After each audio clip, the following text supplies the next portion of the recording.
Brandon's given us stuff to do. I got a way to do it.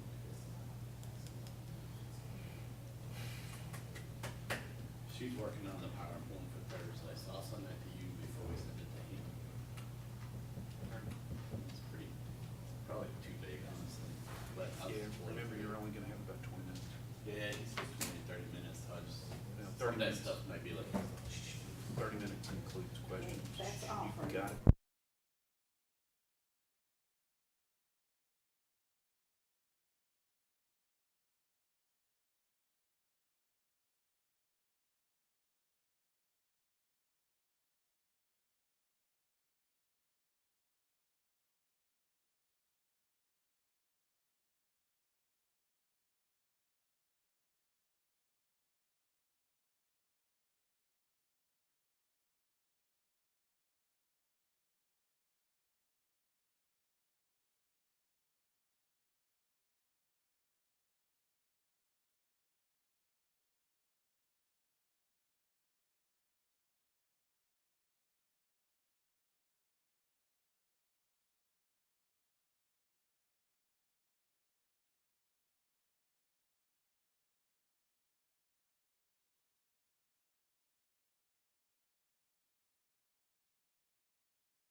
The mics are on.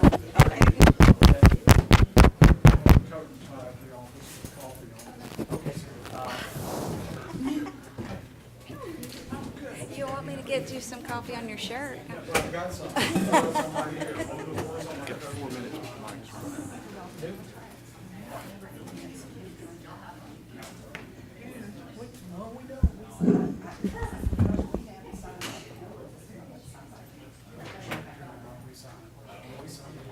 Well, I'm sure you did. I just don't have time yet.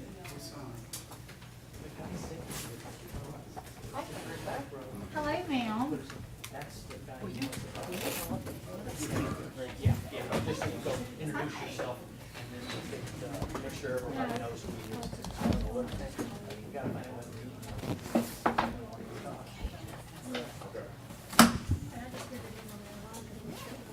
What did I do? You know what? Actually, it was in Nichols. I think I had my phone down. And my God, I thought, oh my God, Mike's are hard.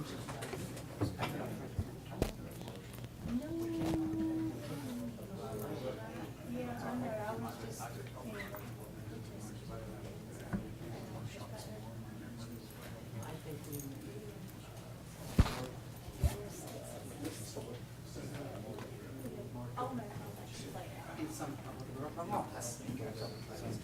So we're not sued.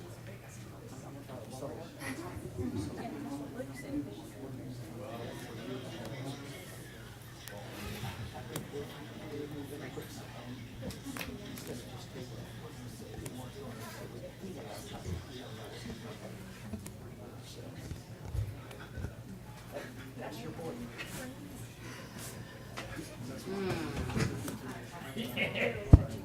But you can't do anything without one more person.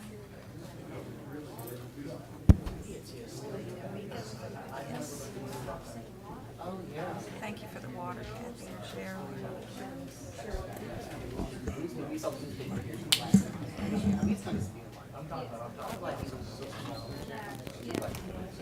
I mean, I don't know what people want to say. You have some good looking. But you can't see all of them.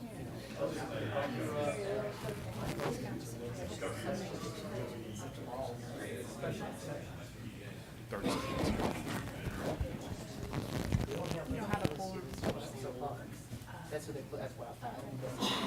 I was worried about that too. I did So too. you continue to chat. It is.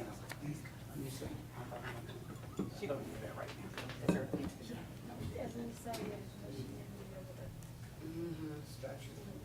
I think she, but you know what?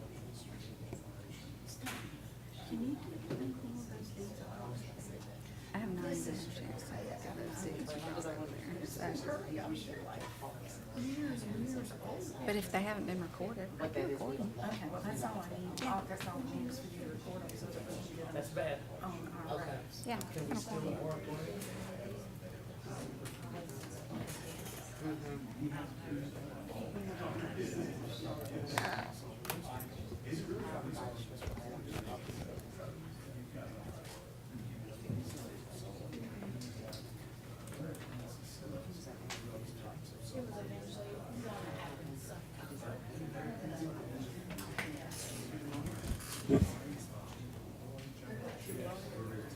Yeah, this is the only one that is slow like this.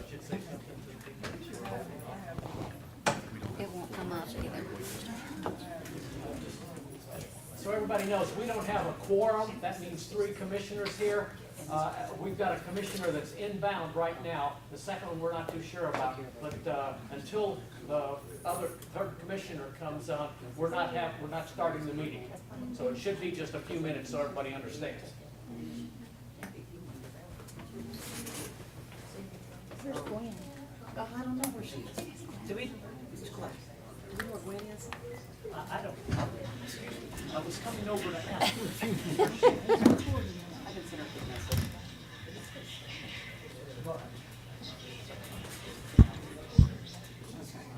Yeah, you would do it? Yes, oh, definitely. She may not want to do visitation again. James could do it. Yes. Yeah. Okay. Just give me just start waiting for you. Okay. Do you want me to pray? Can you do the invocation? Hello, sir. Hey, Miss Earl. How are you? I'm good, how are you?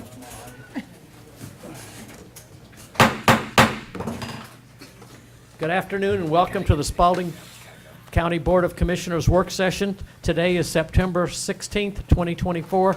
The time is 3 p.m. Please silence your cell phones and all other electronic devices. At this time, I would like to ask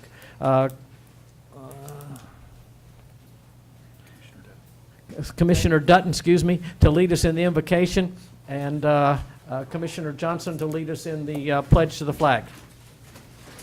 Please join me in prayer.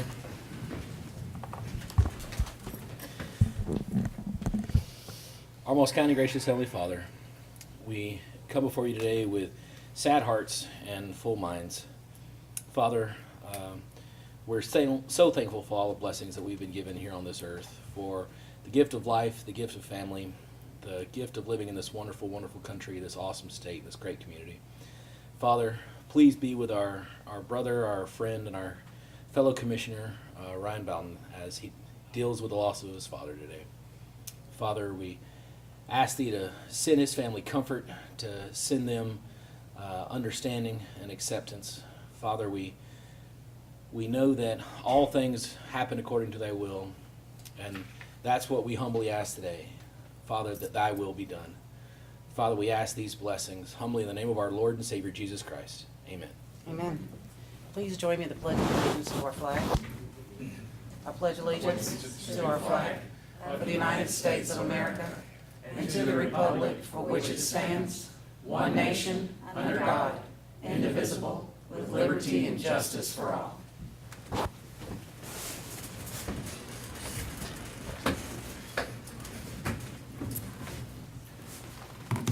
Thank you, Commissioners. Item number 4, agenda items. Presentation concerning proposed development of Northside Hills LP in partnership with the Griffin Housing Authority for the acquisition, construction, and equipping of 264-unit multifamily housing complex located at 615 Northside Drive, Griffin, Georgia, and the issuance of revenue bonds by the Griffin Housing Authority for that purpose. Ms. Wyndham? Mr. Chairman, there are members from the developer here to address and make a presentation to you. If you'd please come forward and give your name and address. My name is Brian Maloney. I'm a director with Lincoln Avenue Communities, and I'm from Washington State, so not local to here, but I'm here to talk about our proposed renovation of the project. Okay. Many of you already know I'm Bob Dole with the Griffin Housing Authority, and I'm here to answer any questions and share some information on the Housing Authority. Always good to have you here, Bob. Thank you. Appreciate it. I'm Scott Spivey, Mr. Chairman. I'm from Macon, and I'm helping the Housing Authority. Okay. I think there's Allison Dyer. I'm also I'm bond counsel on the transaction, here to answer any legal questions, and I'm from Atlanta. Okay. If one of you would like to start, this is a workshop, so everybody remembers this is an opportunity for the board to get smart on what this is about.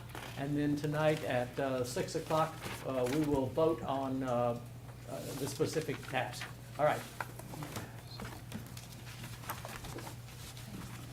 Yeah. Bob's asked me to pass these out, and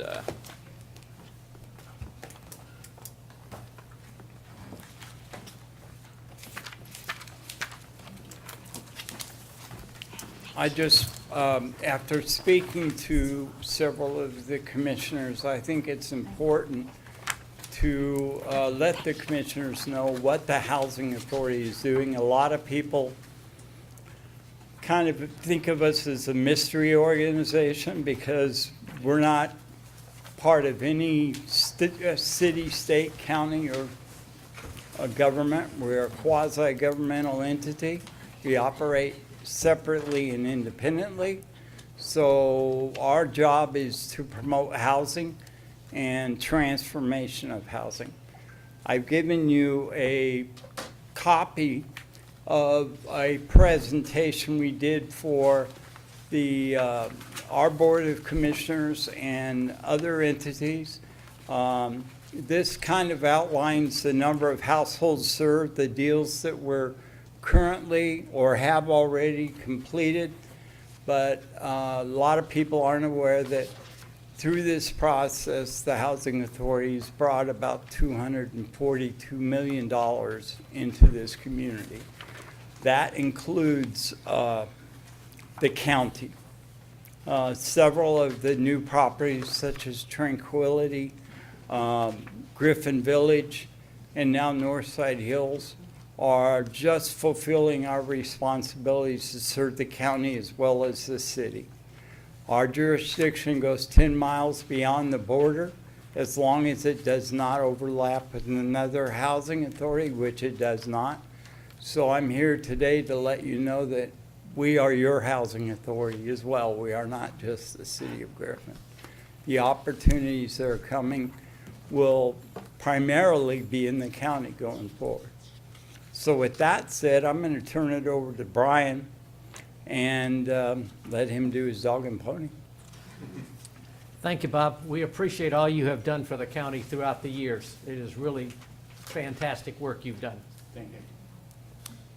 Thank you. So I'm here today to talk about Northside Hills, which is a community I don't think needs any introduction to members of this community. It's a 264-unit project, originally built in the early 1970s, and it's never seen a major renovation, and that really shows. Its property suffered from years of underinvestment, and Lincoln Avenue Communities, the company I work for, we are under contract to purchase the property, and we'll purchase it at the end of the month. And once that purchase happens, we will invest $20 million into the renovation of the project. And this project was awarded through a competitive process through the state of Georgia, an award of 4% LIHTC and tax-exempt bonds.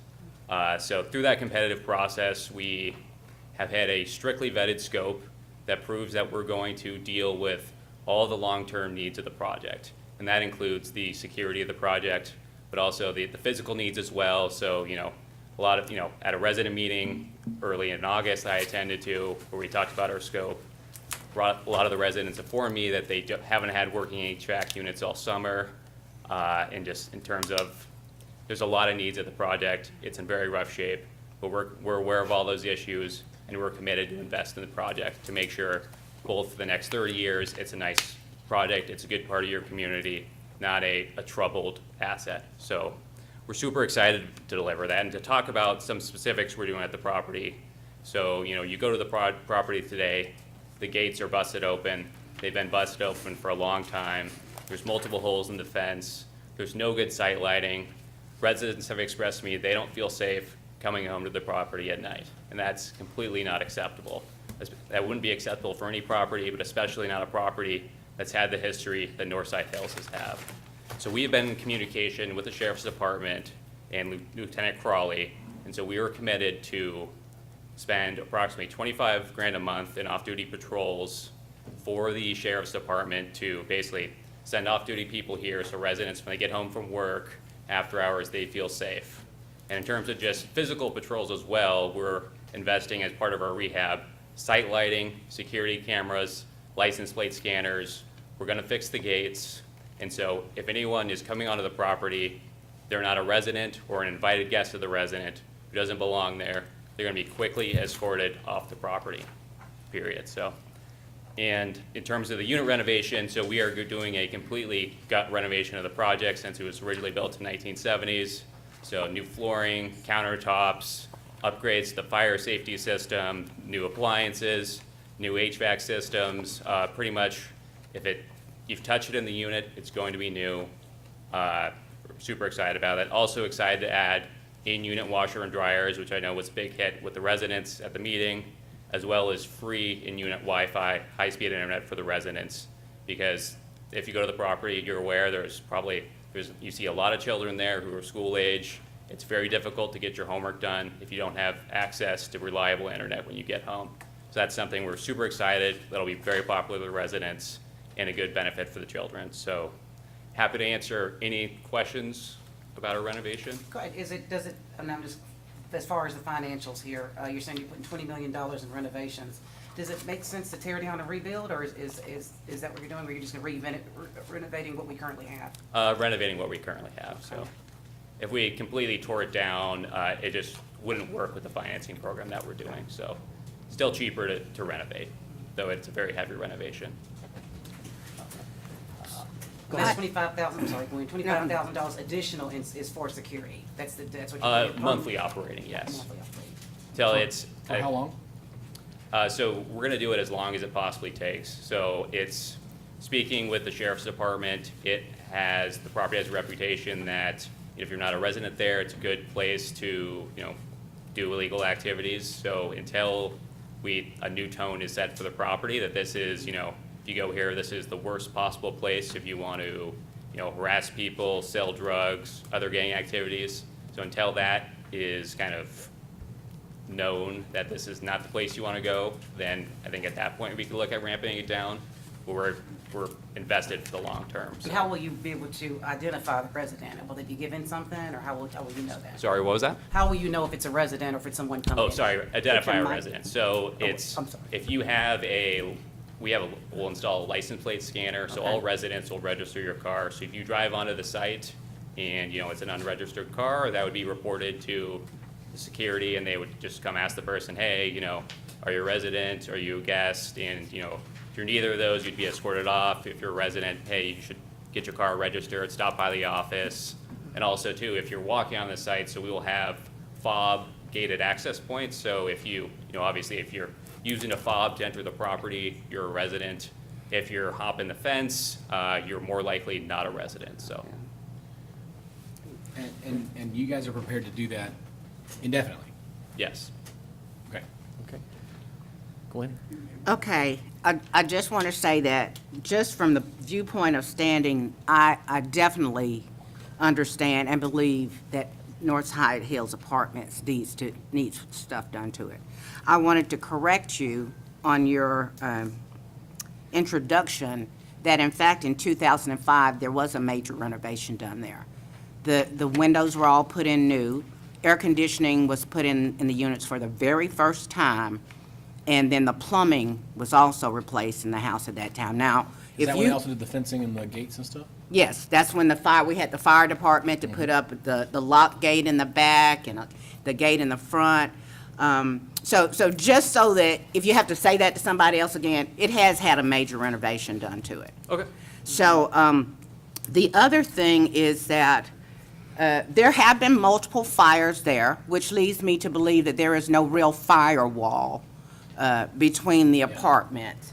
So for me, that's an issue. I know you're not trying to go in and structurally, go through the walls, but I'm saying that certainly for me, that would be an issue. What would be, what would be the thing that you would do? Would there be sprinklers there? Just asking a question. Next, I am concerned because having a privacy gate didn't work. It didn't work. The gate was laying on the side of the road within 3 years. And there was actually, well, of course, once the gates were knocked off, anyone had access to it. But even when you had to have a fob to get in, it was just press the button and you could come in. So there is no real security, and I don't really hear that what it is that you're proposing is going to do anything different than the previous people. I don't know if these are the same people that owned it in 2005 or not, but my concern is that, like so many other properties, you buy them, and by the time something has happened, someone else is buying them, and they're not the people that we talk to here at this desk.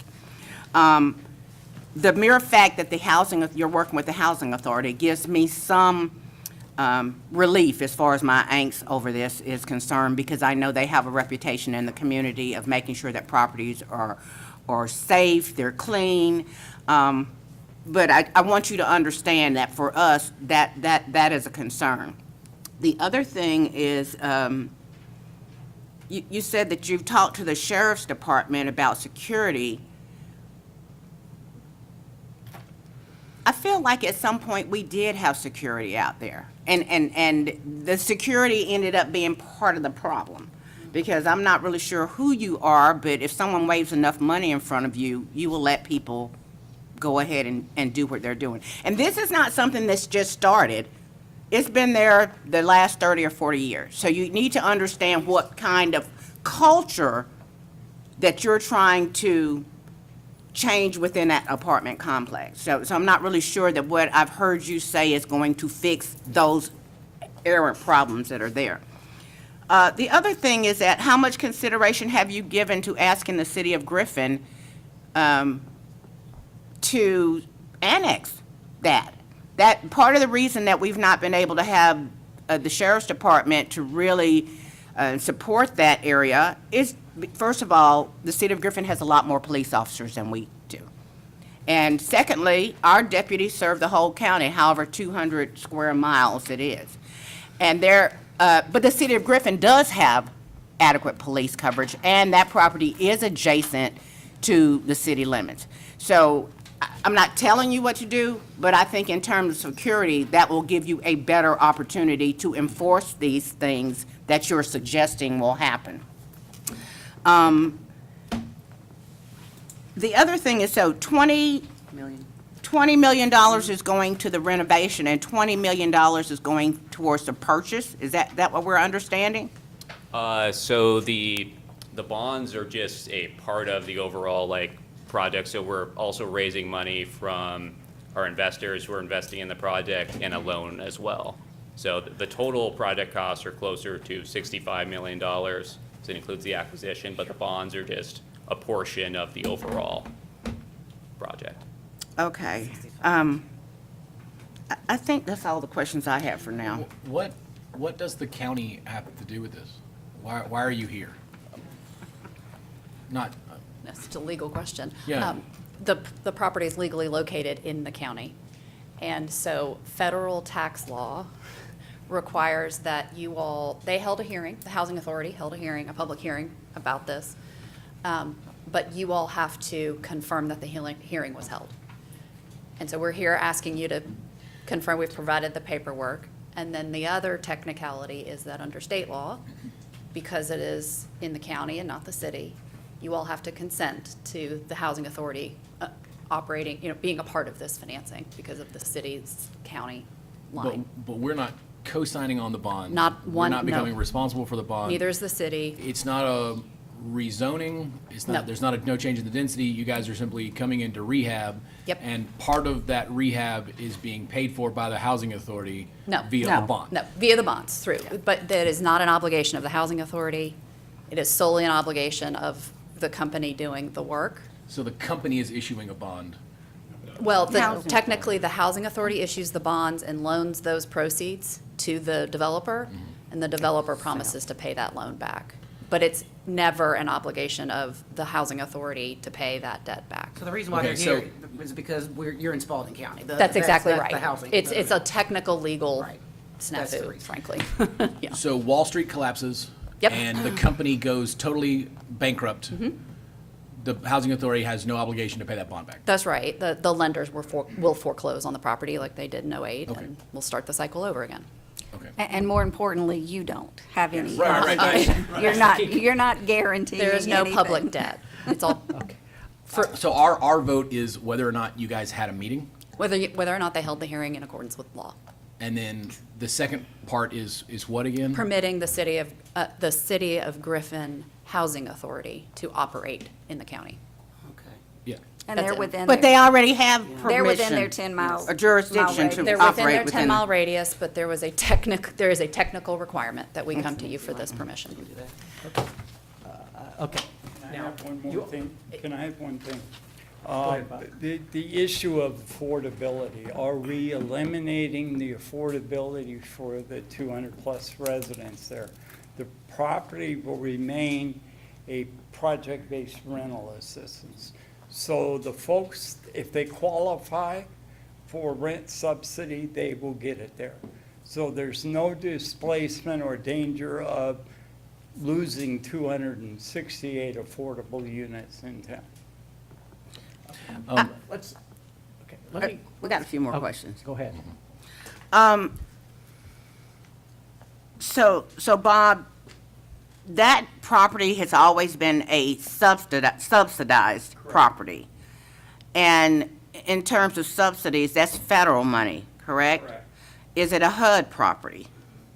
Correct, under the multifamily program, not the public housing program. So those people who are receiving rental assistance, if there, nothing else changes, their eligibility will be the same in terms of being able to come back into their apartment? That is correct, provided they are resident in good standing. And we tell people this every time we do one of these deals. DCA is asking us to ensure that the people are in good standing. So they haven't been paid the rent, or they have had a hardship they didn't report, or they're a catalyst for some of the criminal activity.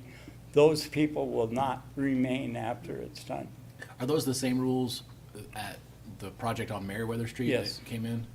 Because there were so many people who looked at the Meriwether Street project and said, this is gonna be such a train wreck, and it's been wonderful. Wonderful. Like, that, it's a fantastic, fantastic success. And oaks and terraces on the golf course. Yeah. All of these projects are project-based assistance. Now, the one out on Williamson is a LIHTC property alone. It doesn't, I think it has some vouchers, but they are not a project-based assistance. It's just the tax credits are allowing them to do a price reduction of what the rent is in the market. And it's based on Atlanta MSA numbers, which I'm going to be honest with y'all, Atlanta MSA numbers is not the reality of Griffin. Oh, absolutely not. We have, we've got to play catch-up. Right. Because the rents are based on Atlanta MSA. Do you see what I'm saying? So the problem is not solved. The problem is just going to get better with a higher quality of housing, better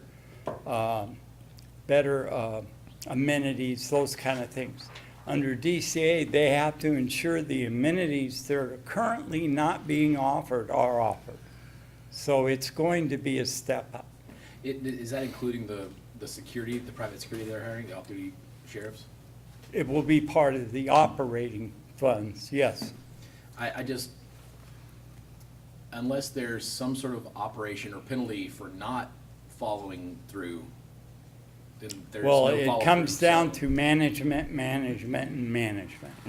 If you're not willing to manage the property, then they have to make a decision on who should manage it, because they're held responsible by DCA. The other thing that you have to keep in mind, under the tax credit program, they're required to be inspected annually, plus DCA and the HUD will inspect those properties. So there'll be a total of 3 inspections, so the physical condition will not deteriorate where you have so much deferred maintenance that the quality of the housing is continuously dropping. Will that include the perimeter fencing? Because I know right now there's, like you mentioned, there's several Holes. large gaps that Go ahead. are just awkward. Yes, that is a violation, so that would be not acceptable to us as a company, but also not acceptable to Georgia DCA or our investors who are involved in the project. That'd be a violation of our agreement to them, so it just, generally, we would not own a property where that is happening, so. Okay, you had a meeting with residents out there. Yes, August 14th. Okay. What issues were not resolved, have not been resolved to what they brought up to you? Well, I should say that the renovation, so a lot of their issues were about the current ownership saying, I don't have a mail key, which the current owners aren't helping the residents at all with. My HVAC's been broken for a year. I have mold in my unit, all these things. And unfortunately, since we aren't the owners of the property yet, we can't take care of those issues. So those are like the most pressing concerns. There's also the concern of, since this is a 1970s built project and has our renovation, it's got renovation, it's going to require 30 days of temporary relocation. So there is just concern amongst the residents that, you know, moving is terrible. We all hate it. But it's a pain, but they're going to come back to a nice renovated unit. So, and everyone has apprehension about moving. And there have been rumors spread that the residents are going to be able to come back, or that the affordability is going to be stripped away. I can say this is not true at all. All the residents in good standing will have the right to come back to the property. So you're saying 30-day renovation? It's the overall project timeline's a year, but we're going Okay. building by building. Building So by- individual residents will have to be out of their units for 30 days. Okay. What happens to, who takes Yeah, care I'm of them? asking that. What, How's that done? If we, who's going to pay for, where do they move to? So we have a relocation consultant, and we pay all the costs of their moving. So we either give them an option to relocate to a hotel that's based on, and you know, the size of the room is based on their family size, or we give them an option, say, hey, if you have friends and family local, we'll give you a stipend of, also it's based on the unit size, but starting at $3,000 to, hey, stay with your friends and family for a month, which I think a lot of the residents are pretty excited about and taking, so. Yeah, yeah. okay.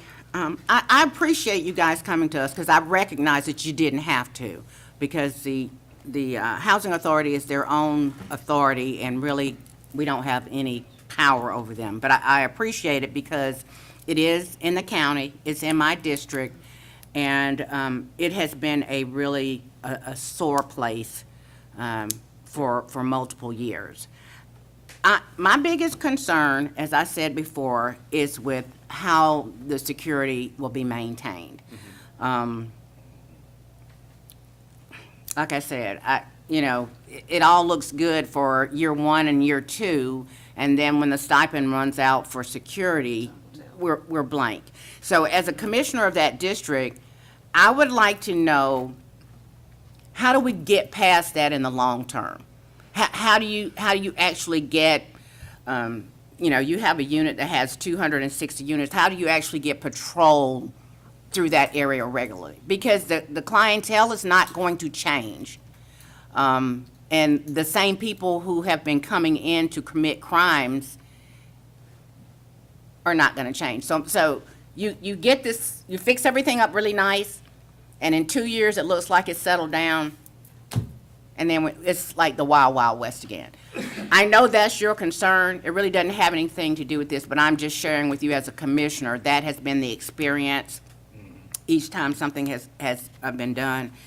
And as I said before, we had talked in depth at one time about requesting that development be brought into the city limits. I just really wish you would y'all would look at that in terms of being, not that you don't need off-duty, but you certainly would be good to have someone who patrols that on a regular basis. And I just feel like if it were annexed into the city, that the opportunity to respond to crime and to be in the area to prevent crime would be greatly increased. All right, making sure, we're going to have a motion here in a second to approve. Nope. No. No, that'll be No. tonight. That'll be tonight. I'm sorry. I do Yeah. have another question. got There was ahead an of myself. email chain that I sent earlier, and I needed to Yeah, get a response. so that's regarding the private enterprise agreement. So if Scott or Brian, if one of you would just mind addressing the annual fee provision in that, just to make sure I have the last version. By the way, Stephanie's been just a great charm to work with on this. I appreciate her so much. Thank as you, we've you're very sweet. Gone through these back and forth emails as we try to get closed. She's okay. So the concept, I'm sorry? She said, I'm okay. She's thinking I paid you to say that. No, not at all. So the concept is this: the housing authority properties are exempt from paying taxes. But both the developer and the housing authority realize that the residents do use resources. And so they wish to help supplement the cost of the use of those resources.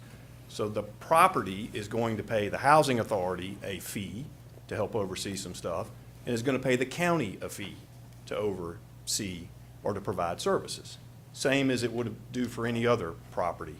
But since we're exempt, we think as good citizens, that's an appropriate way to approach the new relationship.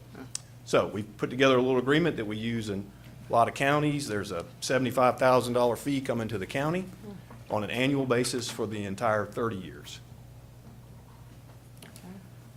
And just to put that in perspective, in 2023, the property taxes were about $100,000 for this property. Okay. What does what's the county's side of that agreement? What do we do? Provide services. The county's Provide not. services. Oh, I'm sorry. Exist? Yeah, I'm sorry, I didn't mean to interrupt you. The county's not actually even a party to the agreement. We're just identifying in the agreement's between the housing authority and the property, but we're identifying the payment to be made on an annual basis to the county as well. So what I guess I thought I saw in the email was that there was a concern that payment was going to be made to the city of Griffin, but because you're not going to be in the city of Griffin and Correct. they're not going to be providing services, We- it is the payment in lieu of taxes? Yes, ma'am. We had a little bit of confusion on our team side about where we were located to start with, so. Okay. Now, all right, any questions from the commissioners before we get to tonight, or we're gonna vote on it? But we're only voting on whether or not they had a meeting, right? Right. I mean, we're not giving them permission. Yes. Right, you're Right. just They checking follow off rules. on the bond resolution, basically. And if it makes any difference, I had the meeting. I was the only person there. I called it to order and read a statement, and I have to sign an affidavit that I said that I did all those things. That's usually the case when I do this, because I represent housing authorities all over the state. It's very common for me to have a TEFRA hearing where I am the only person there. So it was kind of lonely. What does that stand for, TEFRA? But it's been advertised, and it was in your local paper. The community had a chance to participate, and they also still will have an opportunity to participate in this process through the bond validation that's coming on September 24th? September, TEFRA is the federal tax Yeah, sorry. portion that we're operating under. It's an acronym, sorry. My wife's the CPA, I'm just. so you know. Okay. Any other questions for them? I don't. All right, thank you. Bob, it's always good to see you. All right. Item number 2, presentation from T.J. Imberger, Director of Parks, Public Grounds, and Public Works regarding stormwater easement crew request.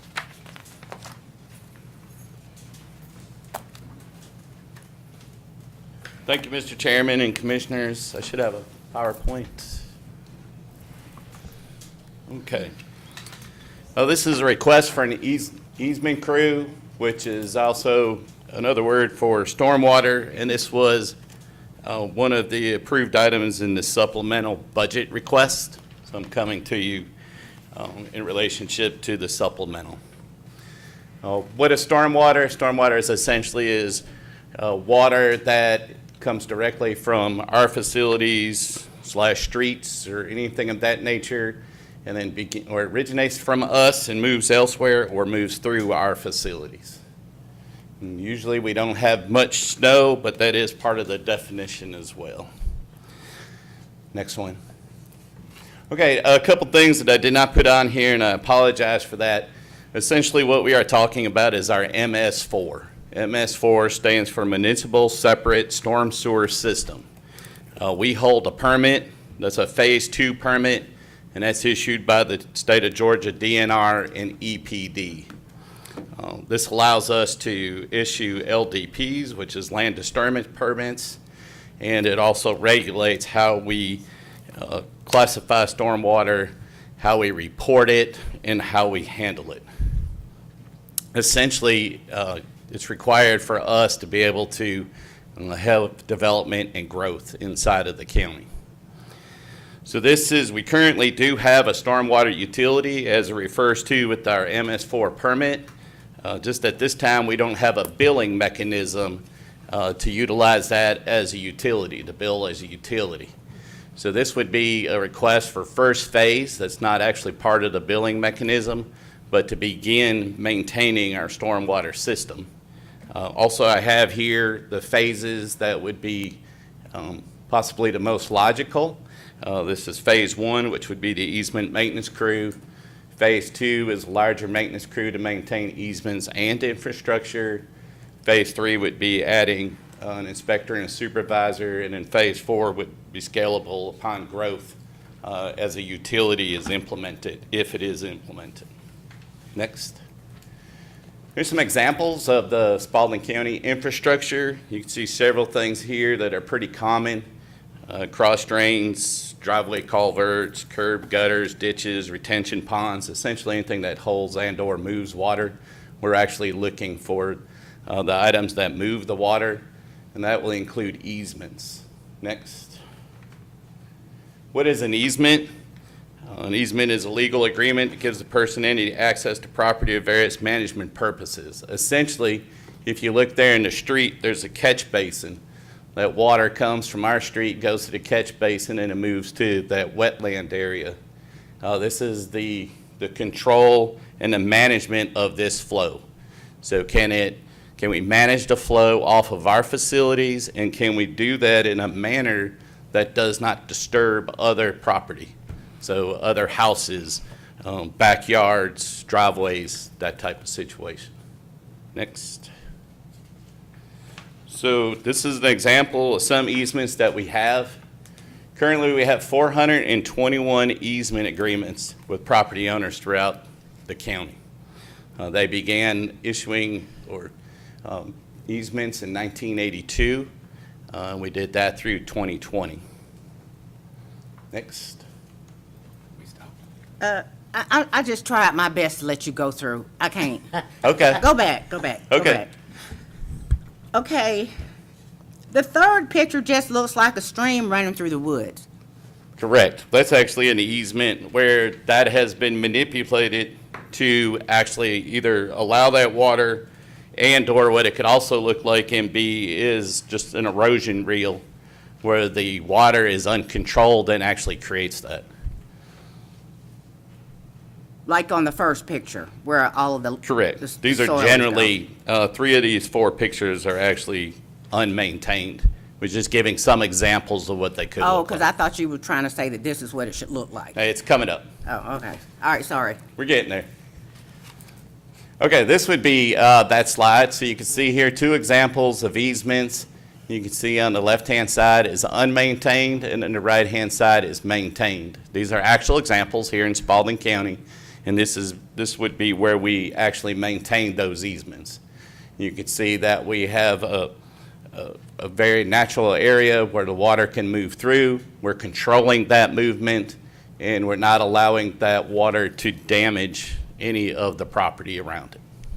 Next. So some of the items that are in this request is the request to start the easement crew, which will be two staff members. These will be experienced equipment operators with Class A CDLs. They will not be certified individuals so that we have a better chance of finding this skill set. We would go advertise these positions. So some of the equipment that would be needed are referenced here. This is the smaller equipment like chainsaws, rakes, shovels, demo saws for infrastructure, special lasers so that we could dig the ditches with the appropriate slopes. Next. And then this is some of the larger equipment that we will need. You see here there's a truck. You'll see that it's probably a little bit different than you were thinking.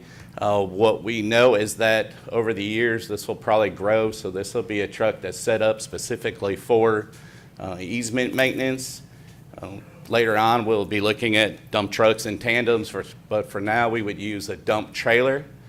There's some other larger equipment here that you see that we already have examples of this in our fleet. The Mini X, skid steer, these will be equipped with mulchers, grapples, and then that skid steer down in the bottom to the left-hand corner is actually a mini excavator. It's going to be very small so that we could actually get in between houses, and some of the easements we have are very narrow, and then we could get in there without disturbing the property. Next. So here's the annual operational budget for the easement crew. We'll say that this is annual, so it'd be fiscal year, so this would not be as great this fiscal year because this would, assuming that we would have started July 1st. This indicates all of the employees' truck, dump trailer, heavy equipment, power tools, and other operating line items for a total of $355,847.12. All these items were represented in the supplemental as well, and I'll take questions. So Steve, you had mentioned, what happens if we don't do this? One of the things that we're struggling with currently with the easements, it's been 2.5 years since we have adequately maintained the easements across the county. As TJ indicated, we have about 420 easements that we are responsible for. One of the things that concerns me about not maintaining our easements is our ability to maintain our MS4 certificate. And what that means for us as a community is that if we aren't a permitting community, meaning we are not afforded the opportunity through DNR and the Environmental Protection Division, we limit our abilities for planning across the county. If we can't issue an LDP, then we have to send all of the material for consideration of an LDP out to the state for their consideration. So development slows significantly, not just for commercial, industrial, or manufacturing, but for subdivisions as well, or houses, because any property that requires an LDP, we suffer through if we're not the permitting agency for that. And that's beginning to be a concern. In fact, I'd like TJ maybe to share just a little bit of some conversations that he's had with Brandon with respect to those types of questions. Yes, sir. So Brandon is our environmental staff member that works for community development. One of their positions is environmental erosion control. They're also responsible for the paperwork that's in reference to MS4 to keep our permit. He is making requests of items that need to be maintained, immediately, and we are unable to provide those resources. So these are things like outfalls, catch basins, items that have been identified as not working, and they need to become working. And some of the things that we've noticed over the last couple of years with the rain that we've had here in our community, I'll give you an example up off of North Expressway with Chronic, with the Chevrolet dealership, or with the storage facility that's adjacent to that location. The water that pools in that area creates some challenges. And it's our responsibility to ensure, and I'm using that as an example, we have many of those across the county. The water that pools in that area is our responsibility for maintaining and pushing it in the right direction so that we can ensure safety for those areas. We've had 2 bridges, one road and one bridge, and a third bridge, because Teeman up off Jordan Hill was the third, where we have suffered through some challenges with the turbidity around the bridge and really damaging the bridge to a point where it took us 3 to 4 months to put those bridges back together and afford traffic to flow. That in and of itself is a result of not maintaining easements, because we need to clear up the area so water can traverse in the area to the Flint River or over to the Tabalaga and move out of our community. And by not maintaining the easements, it precludes the water to flow correctly. One example would be the Jordan Hill Bridge, where there were trees that were pushing up against the bridge area, and the turbidity around the trees was actually eating and eroding the bridge itself. Being able to clear away those trees from the easement is a big part of what this team would be doing, and it's a requirement for us, not only just for the permitting side, but just as a as a means of being a good steward of the environment to make sure that we're cleaning out the areas where water can come through appropriately.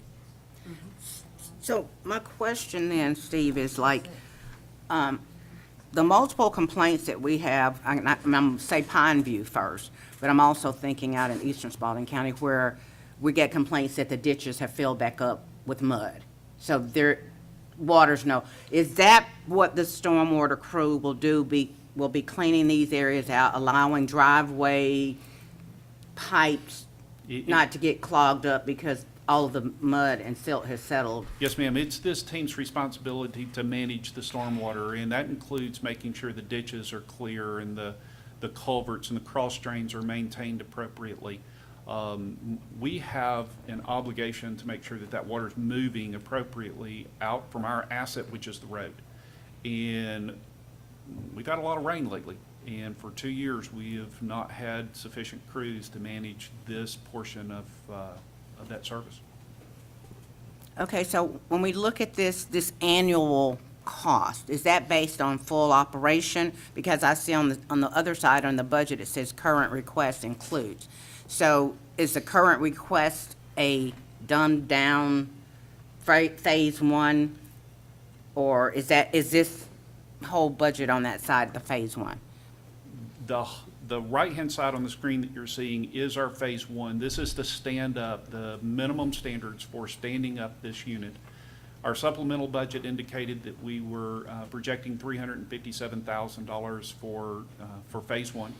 And TJ was able to pull us in a little under that budget number at 355.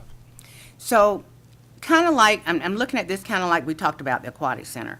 If you're buying all new equipment, why is the maintenance and the M&O so high on this? Yeah, so it's not a. Should be leased. Yeah, it's not this is not a purchase of the equipment, nor would I make a recommendation that this be a purchase of the equipment. Okay, see, that's what I'm trying to get you to Yes, ma'am. explain to Yes, me. ma'am. This is a lease of those pieces of equipment, because we see that we are going to use this equipment 8 to 10 hours a day, 4 or 5 days a week. We're going to wear this equipment out fairly quickly to get our easements back in shape.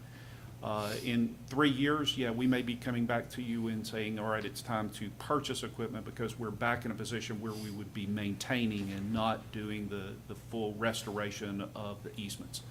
But for the short term, I think it would be in our best interest to lease the equipment, because we are going to wear this equipment out. Not to bring up stuff from the past, but the last time, TJ had a thought-out plan. It was around $350,000 to keep up City Park. And after the second time of us insisting and then insisting and insisting that we get an RFP out for someone else to come and cut that grass, it was wildly 2 orders of magnitude less than what was estimated. Is there a way that we could? Yeah, let me address that, because I hear the question, but let me address it in just a little bit of a different way. The bidder for maintaining the grass for City Park has come back and realized and stated that they sorely underbid the project significantly, and we are struggling right now to get them to manage the grass cutting in a way that would be beneficial for us. We have a contract with them. We do, and we have told them that, and they recognize it, but it's taking a significant amount of TJ's time to manage that contract. Wow. So basically, we can either give them notice to quit, or they can give us notice to quit. We are working through it. You also remember that the only task that they're doing is cutting grass. That's it.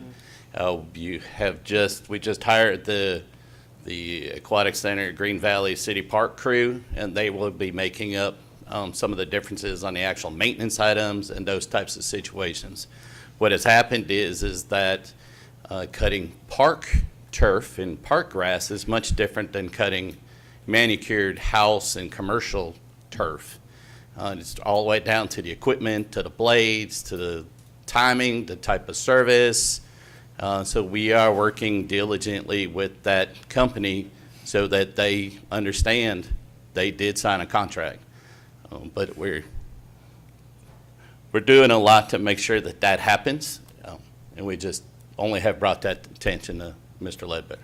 Dr. I'd love for them to come in and so we could talk to them about it. But I think this is a good example of that. I know you're making a point, which I think we get your point, and I think that point was explained, but this is an example of, well, we probably don't need to do that again, I think, meaning the fact that, you know, what is presented to us, we're speaking of it, and not that we're trying to undercut, you're being smart, what you're trying to do is be diligent with the money, and I appreciate that. But sometimes, as we know, you know, it doesn't always come back in the right way we think it is. I actually have spoken to the previous person that actually, company that actually did the work, who came to my office and spoke to me about it and then voiced those concerns. So I kind of knew that ahead of time what was going on. But yeah, I'm glad Gwen asked the question regarding the Commissioner Flowers-Taylor, excuse me, the question regarding the lease purchase on that, to clarify that, because I wasn't real clear about that. So I appreciate that. But yeah, I mean, this is a supplement that's we've set aside for things like this, and I mean, we probably need to move forward with it. I don't see any way around it, particularly what we're up against. Talk to me about the utility side. Is this moving towards a utility? Well, Mr. Chair, that's actually a really good question. We are already a utility. We are a utility in our MS4 permit. The difference, I think, that you're asking is, would we charge for the utility? At some point, we will not have a choice but to charge for the utility. It is not a tax. It is a true utility because we are mandated by EPD to push the water in the appropriate areas. And that would be solely at the board's discretion as to when that utility would be charged. Would we see that being zero sum for us? It would be a zero sum for us.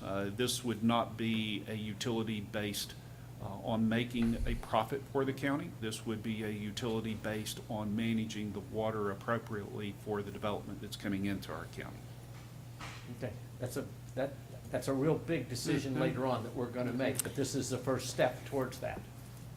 I get confused because in my brain, I'm thinking water shouldn't be our purview. I see you moving your head back in the back. But, I mean, because when I think of storm water, I think City of Griffin, my water bill's $90, that means my storm water is $110. So clearly it costs to mitigate storm water. If we're just kind of, I mean, and this is just us stepping out, but clearly we have failed to do what we needed to do in the county in terms of being able to address needs, not only the needs that we've created, but in areas where we've allowed people to have easements in subdivisions or whatever else that we haven't maintained. It includes the easements, the detention or retention ponds, the ditches that move water, and really from a stormwater perspective, this is a county requirement because of the asset that we own, and that asset is the largest asset that we own for the county, which is roads. Yeah. So everybody needs to get their head wrapped around. We're going to step into it. It's just a matter of when we want to step into it. And right now, we're going to eat it all until we step into it, whether that's good or bad. Well, I mean, there's no reason to the way that we're working on it now. Oh. There's not, I'm gonna do Eastern Spalding County these 4 months, and there is a plan where people will be able to see, I let you know the water is running up into my yard. So we've not been able to do that at all, to address that when people have complained about it, so. That is correct, and I do appreciate the board's willingness to take a look at that during this time of the year, because as we move into the fall, into the winter, that will make bringing this crew on so much easier because of the limited foliage that will be around during the winter. They'll be able to move through very quickly, and they'll be able to get their, no pun intended, feet wet to move us forward. What are give me an example of contractual services underneath education and training? Yes, ma'am. I actually have the budget I prepared, so I could be very exact. So we have some minor funds for engineering, tree removal by contractors, heavy vehicle tax, landfill costs, and then our Fleet EO, which is our fleet maintenance program. So our team will not be able to remove trees of size. So, 35, 40, 50-foot trees, we're not going to be designed to do that level of removal. And we don't think that there will be a lot of those that would be required during years 2, 3, and beyond. But there are going to be some significant trees that need to be removed during the first year, and that's some of the contractual services. You've also got some of the contractual services paying for the engineer to support the stormwater, because we want to make sure that we're pushing it in the right direction. So I thought we were hiring an engineer. We did. We did. We've got an engineer. Okay, so are That's you why saying we would that's- have to have additional engineering services? Because don't we have an engineer on staff? We do have we do have a young But engineer. we may on need like staff. certified drawings, certified surveys, that type of thing. That's why Stamped drawings, they're just not at that point yet. that's why the number that you're seeing on the screen is not very much. It's only 14,000. I can't think of anything else to ask you Can I, right now. can I get back to the grass cutting real quick? Can I ask that? So how much, is it very taxing on you right now having to do this, having to go back now and kind of, not negotiate, but kind of, the people that are actually cutting the grass that, But City Park, right, I'm pretty good at reminding people they have an obligation. right. We Are you are spending working, a lot of time with this? 'Cause we're working directly with them. It's worth, we got a pretty decent product now, and we're maintaining that, a relationship with them that's very close. This is an annual contract, right? Yes. Okay. And we did learn some items, so I'm not going to say that we don't do it next year, because I have learned some items that we could change that will give us more accurate pricing as well. Okay. So we are making sure they're doing their job. TJ, who's doing the tree pruning? City Park has trees breaking and Correct. falling We're doing all of that. the time. That was never in the contract. Right. They're just cutting grass. No, but I'm saying we're doing that now. We're taking care of trees Yes, all over the county and at City Park. yes. And trimming? That's, the shrubs and the actual beds are part of that contract on a biannual basis, and then all the other is our crews. All right, any comments or question about this before we move on, and we're gonna vote on this tonight? How long is what's your belief, phase one, what's the timing of phase one? Order of magnitude? This will be the start, so I'm hoping to hire, I figured it was gonna take 1, 2, 3 months just to find the staff, but we could start on the equipment because we have good pricing at this time. And then I think this would become a discussion point for next year's budget. Okay, so the rest of this year. Yeah, take- this this'll will be take- for phase through one will get June this 30th year. for sure. This budget, yeah. They will discuss it at budget time. Okay, let me ask you one more question. So, and you're probably gonna get pissed off that I'm saying this. Steve just said that the reason that we have this issue with stormwater is because we're required to be responsible for the water that comes off of our flat surface onto land. How come we're not putting that in our public works budget for roads? Don't we fund specifically for roads at, is it $1 million for public works at roads? So I'm just saying, going forward, So the that should be resources, part of that, your actual budgeting for roads. Am I pissing anybody off here? So just, I'm definitely not mad. So the $1 million that we have set aside for road maintenance ensures that we've got money for potholes, for side buildup, for mastic. We're looking to utilize those funds specifically for the driving surface, not for the stormwater that we take off the road. but the reason we got stormwater is because we've got impervious surfaces. Correct. Which is what stormwater is all about. Correct. The water runoff. And that is a great question to ask. We could divert the monies from the road fund to fund stormwater. The challenge with that is. We're not budgeted for it this year. That's But I'm correct. just saying, going forward, this is just basically the stand-up. Yes. But I just, if I can remember next year, or somebody, just let us look at that, what we will do with that budget in terms of him being able to go to phase 2. Because we don't even know what that looks Erica's like. gonna Correct. remember. You know, it's a line item one way or the other. Right, where but we I'm go. just Yeah, simply yeah, saying well, in terms of, I know this is standing this up and it was put in the budget this way, but going forward, it should be part, to me, it should be part of the roads budget because it's associated with it. Okay, I'm I good. think TJ will say however you want it, he'll be glad to put it there. I know it. And Erica's gonna make it happen. Yes, okay. All right. Thank you. All square? Thank you, TJ. We appreciate it. See you again tonight. Item number 3, solar ordinance discussion. Director Allen and Newton Galloway, Attorney Newton Galloway.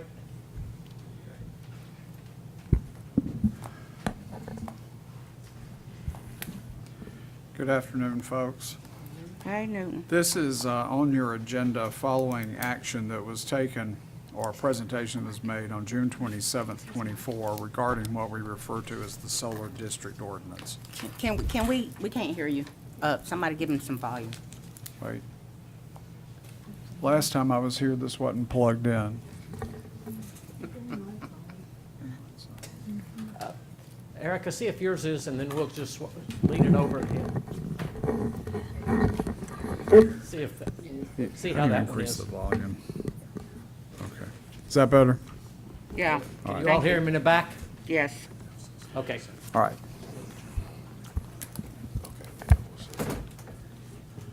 All right, this is on your agenda following a presentation made to you on June 27th, 24, on what we refer to as the Solar District Ordinance. On May 3rd of 2021, you adopted Appendix M to the Spalding County Unified Development Ordinance, which identified appropriate solar arrays and facilities that could be deployed and developed in Spalding County. We had another ordinance after that was done, which allotted or identified the districts in which those solar generation facilities could be developed within each zoning class and under what terms and conditions, whether as a permitted use, a special exception, or otherwise. That ordinance never got adopted. And we attempted to bring it up several times as we were going through community development directors. And we were finally able to get attention to it, to get it back up to you on June 27th, 24. You held it in order to have a workshop. So this is that workshop. Now, Kathy, you don't have a PowerPoint or the ordinance online, do you? Okay. All right. I do. Okay. I anticipated that. All right.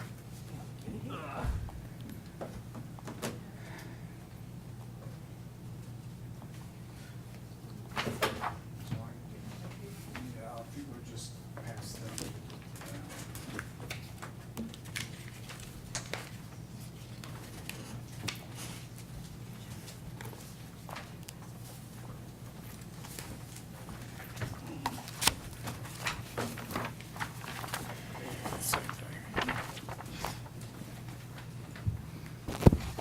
There should be enough to make it to Stephanie. Yes, yes. All right. You're also receiving a PowerPoint that was also presented at that meeting, and this identifies the types of solar arrays that are presented, that are possible to be constructed in Spalding County. Now, the ordinance in Appendix M and the Solar District Ordinance largely track a proposed model local ordinance governing solar generation facilities that was done by a consortium of Emory, UGA, Georgia Tech, and some of the more urban municipalities like Decatur and otherwise. Now, if you'll look at the PowerPoint, you can, in Appendix M, we identified the types of solar generation you could have. So if you'll look at the PowerPoint we presented to you, let's refresh your memory on what we have. First is an integrated solar energy Is this system. post the changes that we asked to make, or is this what was just Y'all presented? y'all didn't, Commissioner, y'all didn't ask for changes, you just put it on a workshop. We know anything yet, we're just talking about I mean, I did, but I don't know. Well, it was put on They a didn't vote, workshop it to, wasn't voted. you didn't vote on anything, and it was Sure. put on the workshop. I was just asking if this is post that feedback or. No, this is just supposed to be ask- the feedback to identify.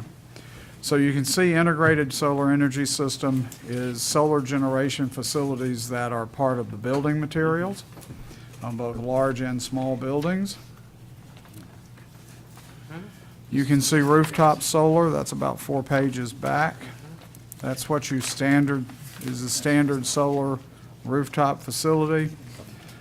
The following page, traditional ground mounted, that is where the solar panels are affixed to a grid on the ground.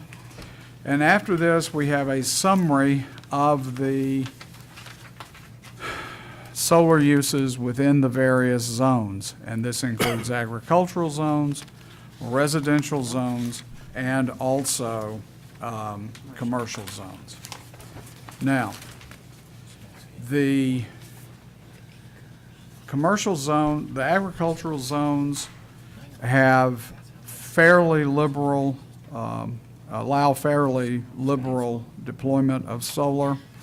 The AR zones will be those where if we have a place in Spalding County, a ground-mounted facility that's either small, intermediate, or large. Large is referred to in the industry as utility scale. That's where those facilities would be. It is my personal opinion, having worked with the solar industry up at the PSC, that we have very little risk here of deployment of a large utility scale solar array because our land prices are too high.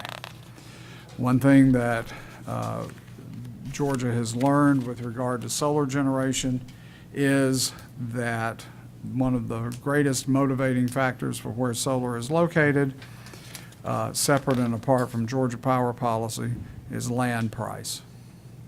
So if the land is cheap in South Georgia, the large-scale facilities have gravitated there. Now, with regard to the types we would be seeing, you would be seeing the possibility of some integrated solar generation in building materials. However, they are much more expensive. The other would be rooftop and what are called ground-mounted. You would be looking at small, possibly intermediate projects of probably 6 megawatts or so. Keep in mind, 1 megawatt is usually equal to plus or minus 10 acres of solar panels. Of course, what has become publicly apparent is that there is growing significant opposition to utility scale solar, particularly in South Georgia, because it is taking large swaths of farmland or timber tracts. But where you sit on this depends upon whether or not you're the farmer that wants to quit farming and lease your land to make more money, and therefore you want to lease it for a solar array, or whether you are a farmer that wants to continue farming and have cows, crops, and timber tracts. I was in western New York over Christmas, and I was heading from one of the Finger Lakes to Buffalo, which is beautiful rural farm country. And on one side of the road, on the way to I-90, was a farmer who had solar array. And on the other side of the same road, his next door neighbor had signs up that said, "No solar panels." So that is the fight in South Georgia in microcosm. But like I say, so our circumstance now is we've got this ordinance that defines solar arrays that are permissible within this county. And we have no ordinance that tells you or tells a property owner where they can be placed and under what terms and conditions. Now, as a backup to that, and this was not discussed at the June meeting, under Georgia law, a resident under the Georgia Cogeneration and Distributed Energy Statute, which is OCGA 46-3-50 and following, has the right, without regulation of the electricity, to deploy a distributed generation facility for their own use. Now, in some instances, that can be, if there is an excess, that can be sold back to Georgia Power, or the EMC, or a city, depending upon who has the property under the Territorial Act. But if somebody chooses to come in and they want to deploy this under the state statute, they have the right to do it. We still have the right to tell them how and under what terms and conditions it can be deployed here, so long as we are not significantly impacting, in my view, their right under the state statute. So, if you want to go back to the PowerPoint, and the PowerPoint at the very end, the last 3 pages, gives you a summary of the solar district ordinance. It's just without the legalese to put all the uses in the applicable zoning district. As a general rule, the ordinance allows solar generation facilities as a special exception or an accessory use. In most instances, it's going to be a special exception use, whether permitted or accessory. So for example, in AR1, no solar array is a permitted use, but a ground-mounted solar array may be permitted as a special exception use. If you've got solar generator roof shingles or building materials, those are permitted as an accessory use. If you have rooftop solar, it is permitted as a special exception accessory use. And you can see how that plays into AR2 and also the agritourism district. In the residential zones. Newton, go back, say that again. Which Explain part, that to me. Commissioner? The accessory use in the whole business? Yeah, what do you mean by accessory use? Accessory use, Commissioners, is a use that is adjunct or ancillary to the principal use, like a house. And the accessory use, if it is roof generator shingles, is permitted as an accessory use as a matter of right, because the principal use is the house, and this is part of the house. Okay.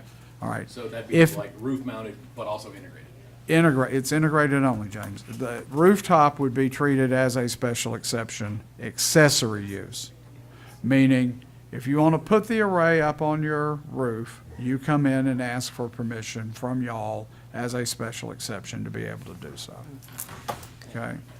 Now, in the residential zones, you're not going to have demand for, you're not going to have utility scale, and you're not going to have a demand for a lot of ground-mounted solar generation.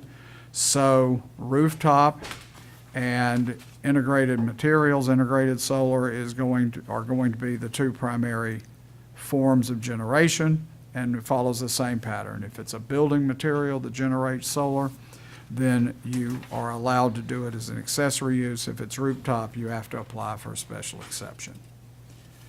Now,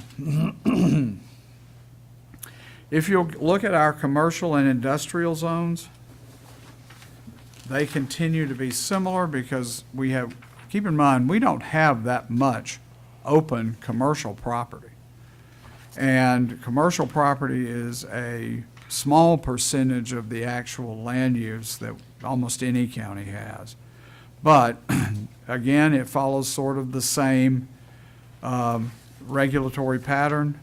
If it's an integrated system, roof shingles or building materials, they're permitted as a matter of right, and then most others require a special exception approval. All right. Now, again, those 3 pages summarize the ordinance that I gave you. Now, we have been fortunate that since Appendix M was adopted, we have had very little demand for this as a land use. But David's office is getting some level of requests now. And it's time for us to be able to move this forward so people will know where they can place solar, what type, and under what terms and conditions. If you're ready, you ready to go? I'm excited. Okay. Let's talk about this for a second to me. Every time somebody's going to put it up, in the end, it's going to come to us to talk about the kind. Unless No. it's in a construction material. For example, you can buy roof shingles from Elon Musk that are solar generators. You can buy building siding that is a solar generator. And Commissioner, we do not know, if I could offer a little bit of prediction, utility scale solar in deep South Georgia, the arrays that you see, for example, going down I-75 below Warner Robins, that is an EMC facility. It's not owned by EMC, but they buy the power. Those are going to be harder and harder to get approved with zoning. When solar first started, folks in South Georgia loved it. It was an economic development enterprise in counties that had not seen economic development for a long time. And now that they have continued to develop, you are seeing more and more controversial zoning cases coming up. So, and we are a suburban county largely, and we don't have huge tracts of open land, so we're not going to see a lot of utility scale. You may see some standalone distributed generation. Those are the ground-mounted, small and intermediate size. Under Georgia Power's processes, anything above 6 megawatts is treated as utility scale. But in terms of having availability of this as a land use for people to deploy for their own use and the reduction of their own bills, yes, we're going to see that, and that will continue. And even though the city of Griffin is a MEAG city and is not under the regulation of the PSC, the city of Griffin's utility rates are going to be impacted by all of the same things that are impacting Georgia Power's rates related to fuel cost recovery, related to Vogtle cost recovery, and so forth. So as the cost of electricity generation increases, this will become more and more popular, because the payoff period for the investment on rooftop or other is going to be reduced. All right, Director? Comments? Yeah, so we, of course, reviewed this together, and Mr. Galloway's right. We have had some, first of all, I wasn't obviously privy to the June meeting, but we have had a most recent occurrence with a homeowner wanting to do solar on their house or in their yard. Obviously, that's not a solar farm or anything of that nature, but it's kind of caught up in all this with the ordinance. With the Georgia law allowing residents to be able to do it for their own personal use, have that right, that's fine, that's what it should be, but of course the how and process for that's another story. You had an email this week from a citizen who is present about that scenario with the residential scenario there.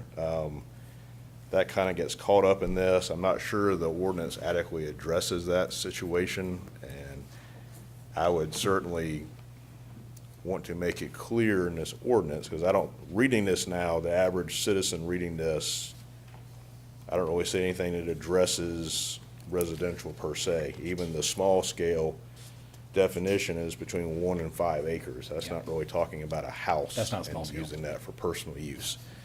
So I would advocate possibly another definition in there. We can talk about those standards in a minute, but I would try to make it abundantly clear with this ordinance to kind of reiterate what the Georgia law says for the personal homeowners, first of all, and then provide a definition and some standards for it to make it possible for them to do that within reason and not have to come to your board. So, Director, I think you hit the nail on the head. I think that's exactly right. I'm a huge fan of solar. If my wife would let me, I would already have my house totally covered in solar. We're even putting solar panels on my little electric golf cart, even though it's wildly inefficient to do so. I'm a huge fan of solar. I'm not a big fan of these gigantic solar farms. How anathema to being green is, let's bulldoze this giant forest and put up solar panels. Like, that's just the dumbest idea. It makes no sense. And none of them, other than through the tax credits, have ever made back what it costs to build them. So it just doesn't make any sense. That said, if somebody wants to put solar panels on their roof, that's an accessory. I don't think they should need to come to us. You want to mount solar panels? Good luck. Go for it. Same thing with the integrated panels. They shouldn't have to come to us. Great. Now that's already in here, but they do have to come and ask for a roof mounted. They shouldn't have to. Now, if their HOA says that you can't do it, you got to deal with your HOA, just like if your HOA says you can't paint your house yellow, then go deal with your HOA. But they shouldn't have to, that shouldn't have anything to do with us. On the other hand, there are some ground-mounted issues here as well. Now, right now, we still see small, intermediate, and large, but of course, small is 5-acre tract, and it's not the tract size, it's the amount of the solar farm, like the amount of square footage of the actual solar farm. And 5 acres is not small. I've never owned 5 acres. Get out of here. Like, that's a huge amount of land to me. So, to me, our restrictions on ground mounted should be essentially what you just said, like personal use. Now, obviously, there's going to be times when it's generating more than so we, sell it back as per the law right now, but like the intent should be, hey, I'm going to put up solar to like lower my energy bill or even go off grid as much as possible, but not with the intention of, I'm going to put 5 acres out here like that. And there's also, we should also put some restrictions in there as far as, just like putting up a shed or anything else. Like, it's got to be in the backyard, it can't be visible from the road. These kind of restrictions as far as what, if you want to put one of those cargo containers or something, you know what I'm saying? Like, you can do that, but it can't interfere with your neighbors and this kind of stuff. So I can see coming to us for personal use, ground-mounted solar. But other than that, I think solar should be a matter of right for anyone who wants to use solar, like whether it's mounted. Now, of course, again, you got to deal with your HOA. If your HOA says you can't have it, you can't have it. But if they don't have to come to us to put on solar roof shingles, they shouldn't have to come and if they're mounted 3 inches off the roof shingles. That doesn't make any sense. Why would we have to keep voting on that? So I think all of that should be moved into the accessory use, and then permitted uses, ground, should be changed from small, intermediate, and large to personal use. And that's it. With those two changes, restricting the large-scale use of ground-mounted and increasing the personal use, like, I think those are easy fixes too. Well, why would we do that? Why would we deny someone who has the acreage, if they want to put something ground mounted on their property, they should have no less right than anybody in the industry or anyone else. My concern in this is that in the residential areas, integrated solar systems are allowed, but the ground systems are not allowed. But the higher the density, as you get into R3, 4, 5, and 6, now all of a sudden it's allowed in a residence. So why is there a difference? So, go ahead. Go ahead, Dave. So I think I was kind of doing some scribbling over there, trying to come up with a compromise here, and Commissioner Flowers, Taylor, you're correct on that. when we had these solar farm applications for the big ones in Pike County, it was standing room only against. And the main reason was people did not want to see an ocean of panels. But yet they would put them on their house and it's fine because it's not a lot. So zoning wise, all this has to do with visual impact pretty much. That's Right. why your neighbors would care whether you had it or not, whether you had a huge amount or a small amount. So I think in the higher density residential that you're talking about, I think it would be wise to keep that still as a special exception because the houses are closer together, neighborhoods, multifamily. Lots more things. density in terms of people. Right, right. So a compromise of that is possibly, just looking at the residential rooftop category for a second, if you could, in the AR1, AR2, R1, R2, and R5 districts, which are kind of the minimum 2 to 3 acres, the houses are spread out, it's more in the country, not have a special exception for those rooftop mounts on those. With some stipulations, you'd have to have minimum 2 acre lots if you lived on that. Sure. You could not do that in a subdivision with interior streets, so any typical HOA governed type subdivision, you could not have it in there because of the visual impact. I like that. Then possibly, and this is just suggestions, since the small scale ground mounted covers 1 to 5 acres, which is enormous, and you're talking about the footprint of the, not the size of the lot, you're talking about the footprint of the panels itself there.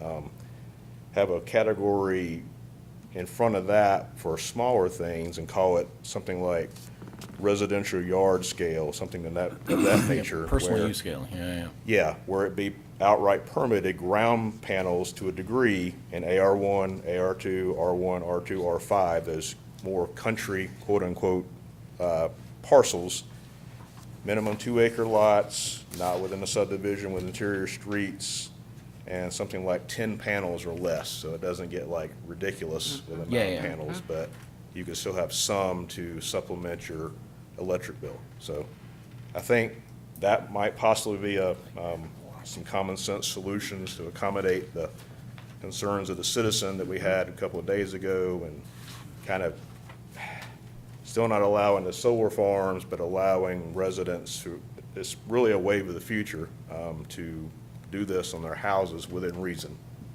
So, I know how James feels, but it seems to me that we are clearly all opposed to allowing anyone to be able to put up solar panels on their 5 acre, if they're on a property that's 5 acres or so. And I'm, As a 5 acres is a ground-mounted good system? bit. That's not what it says? I'm asking, as a ground-mounted system? Ground-mounted system, not, Keep everybody talking, can get I'll an come integrated back to system. that, because David and I I'm not against are close together on this. I have a little bit of different view on one part of it, but go ahead and raise your, So what I'm saying is that if I bought a generator and had an electrician to come hook it up to my house, it's an accessory use, which is why if you put panels on top of the house, it's something accessory because you already built the house. Yep. But to deny people, other than people who are in a homeowners association, the right to do that is just like saying you can't put an above-ground pool in your backyard. You can't hook up a generator. I So like so the- we need to be No, fair. But I think, totally I like agree. the stipulation that he's agree. putting in on it, though. Yes. I mean, I think you can do it, but I think there should be some parameters, like you mentioned. Like if you're in, more of a residential, Yeah. area, I think we look at if it's us, if as the homeowner, which I can totally agree. But I look at, what if I'm your next door neighbor? And what if I'm the person that really don't want to look at that every day? You know, I I mean, get it. you know what I'm saying? I mean, so I'm saying, I think it can be done because you don't deny the homeowner, but I think that there should be some, like you had mentioned before, I think perfectly, about how that would look, you know, allowing the person to Right. actually have maybe 5, 6, 7 panels on there, but yet not, Right, to not the in, extreme. I mean, come on, if yeah. I'm next door and I don't want that. you not know. necessarily in Sun City, but out on Blanton Mill Road. it would be, Exactly. Yeah. But I don't, that's the equivalent of us regulating the color of roof tiles. Like, that doesn't make sense to me. Well, Why and we would picking come in and say. communities where you can and can't. It needs to be uniform, Well, depends If on- your HOA and that's not solar, uniform. solar will not work everywhere. Sure. I understand. Because you've got tree Yeah, yeah. cover, But I mean, and you've also got location and direction of the roof. Okay.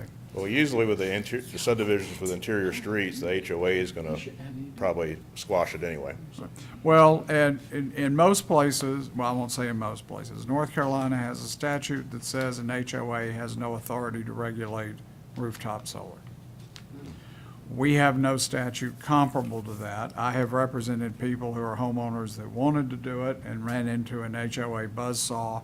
I have taken the position, though it's never gone to court anyplace, that the Georgia Distributed Generation Act also overrides an HOA restriction. But that's never been decided, nobody knows. The difference between rooftop and ground mount, as David was saying, is that it is an issue of aesthetics. And historically, ground mount has not been used in most common conventional wisdom. It's not been used as a mechanism for personal generation. But it could be, depending upon the property, depending upon how the sun hits it, and depending upon the desire of the property owner to do it. If that ground mount is limited to personal use, and it is an accessory use, then by definition, it's got to go in the side or rear yard. But that could also cause problems. Another thing on a ground-mounted system, an appropriate special exception approval, that a special exception approval process is probably appropriate for that. Yep. Now, we To drafted. make sure in- that it fits all those parameters. That's you just outlined. correct. Now, Yep. we drafted an ordinance that was more restrictive than probably it needed to be, particularly with regard to rooftop. Now, we may see some ground-mounted 5 to 6 megawatt distributed generation projects, possibly. But I want to address, James, something you said. We have a contradiction in our policy, because, not the county's policy, but in the state policy. That's Geor- very likely. Georgia Power favors those large utility scale farms. Georgia Power opposes particularly rooftop generation. Yep. But now Georgia Power is in an odd position because they don't have enough generation to supply all of these data centers. they look at rooftop generation as, I'm losing A a customer. a reduction Yes, of income, Yeah, yeah. a reduction of revenue. So therefore, there are significant deterrents to rooftop. But they will also say, though, that's to protect our ratepayers. It's not to deny the property owner the right to develop under the cogen statute. Sure. All right. So, getting back to this, one other point that I would make is that in 1 acre lot subdivisions, I don't see a distinction with rooftop being allowed as a matter of right, David. That was the one place you and I might differ a little bit, but Yeah, 2 acres or above. you said 2 acres or above. I don't see a problem with it in smaller lot subdivisions, if it's limited to rooftop. And the last rooftop, owner that I had about 22 panels on the backside of his roof. And there are regulations in most HOA covenants, if they allow the rooftop solar, that it cannot be on the street-facing side. On the street-facing side. You gotta put it on the back back, part of your back, roof back. so you can't see it from the That's street. better. Backyard. On the roof, on the If an back. HOA wants to have restrictions, that's. That's What, up what to if you. you don't get sun on that side? I don't, Exactly. I'm That's up to the just HOA. not When understanding you have the why sun, you would deny somebody the ability to save themselves money, and then and they can only do that if they put it where nobody can see it. you have the same restriction on commercial properties in Coweta County. What? Really? A commercial property in Coweta County cannot deploy solar on a rooftop that can be seen Yeah, I just- from the road. I agree with that.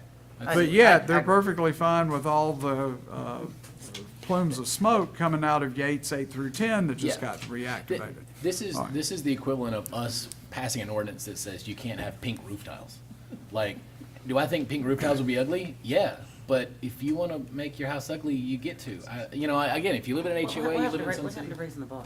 Like, but there's a level of us getting involved where the government shouldn't be involved. Let me If you also wanna put say this, rooftop you won't- solar, you should be able to. You want flexibility within the parameters of that restriction because we do not know Yeah. what solar generation will look like in 10 or 15 years. I just saw an article yesterday that the size of solar panels coupled with an increase in their efficiency in generation have reduced, or there's new technology to allow them to reduce. All right. And it is the most flexible of all generation formats because you see solar everywhere. You may not even pay attention to it. That's right. The road signs, that direct traffic are powered by solar. All right? You can put a solar panel on your backpack to charge your cell phone. I have to. Okay? You can have window shades that are solar generators. Yeah. So we have no idea where it's going to go, and you want to be at least flexible enough so that you don't have to, prevent people from being able to do this as that technology advances. I think we are all in agreement that we want people to be able to use solar for personal generation for their house. Now, in my opinion, that means whatever you want to throw on your roof, you should be able to, subject to your HOA rules. But at the same time, just like the accessory rules, like with sheds and whatever, it's got to be on the side and the back of the house, that sort of stuff. And the size of that ground-mounted system should still be a personal use size, but as long as it meets those other parameters, I think that should come to us to make sure it's meeting those other, side or back of the house, whatever. But everything else, I think, as long as it's a personal use amount, go for it. Like, I don't know why we would stop anybody from. Well, the just like you Georgia said. Power current R&R tariff limits you to 125% of your peak usage for a Yeah. rooftop solar array. I think there should be. Yeah, and I think there that's a should good be- definition for personal use. I think there should be a percentage put on it. That's just me. That's just kind of. Percentage Yeah. for, As far as the amount of solar, whatever that they put on your roof. Yeah, that's. So in We can terms- say up to 125% of peak output, or what, you know what I'm saying? Like, hey, I use this much power because my house is this big, so I get. I think that's just 120, getting into the weeds. I mean, it's way deep into the weeds that we don't But those are already really want. definitions that Georgia Power uses, so. It's it's what's called the R&R tariff, which is the mechanism they use to allow a customer to deploy rooftop. And so I think if we use that and say, hey, you can have this much as per their guideline, that's. So if you go anywhere north of the Mason-Dixon line or across the big pond to Europe, you will see tons of people with solar panels on their roofs. It is not ugly. It does not detract from the I home. agree. I agree. So I'm saying this to say that when we were talking about phone towers, people were in here, it's unsightly, there's gonna be microwave, that's gonna make people get cancer. Now they're all Mind over the control place and nobody is saying anything about it because you're getting radiated all day long with your phone up against your face. My point is that I think we're making this way Yeah. too, we're trying to We're getting into the prevent weeds. something that we Yeah. don't like rather than looking at what the industry standards are allowing or what towns and cities that are basically our size have in their ordinance. And I'm not saying that you didn't do that, but I agree with you. If someone wants to put Personal use solar amount. panels on their roof, Green line, I think they should be able to get somebody to come over and permit it without. all day long. We use the academic consortium model ordinance as a guide. It's not verbatim, but it's within a standard deviation. But like I say, it is more restrict on rooftop than probably we anticipated you would want. But we felt like at the time this was drafted, err on the side of giving the authority to you. Are we voting on this tonight? No. No, good. we're not voting. No, We're this giving is them going, directions Because to we're not, One, I think I think they've got some work to do.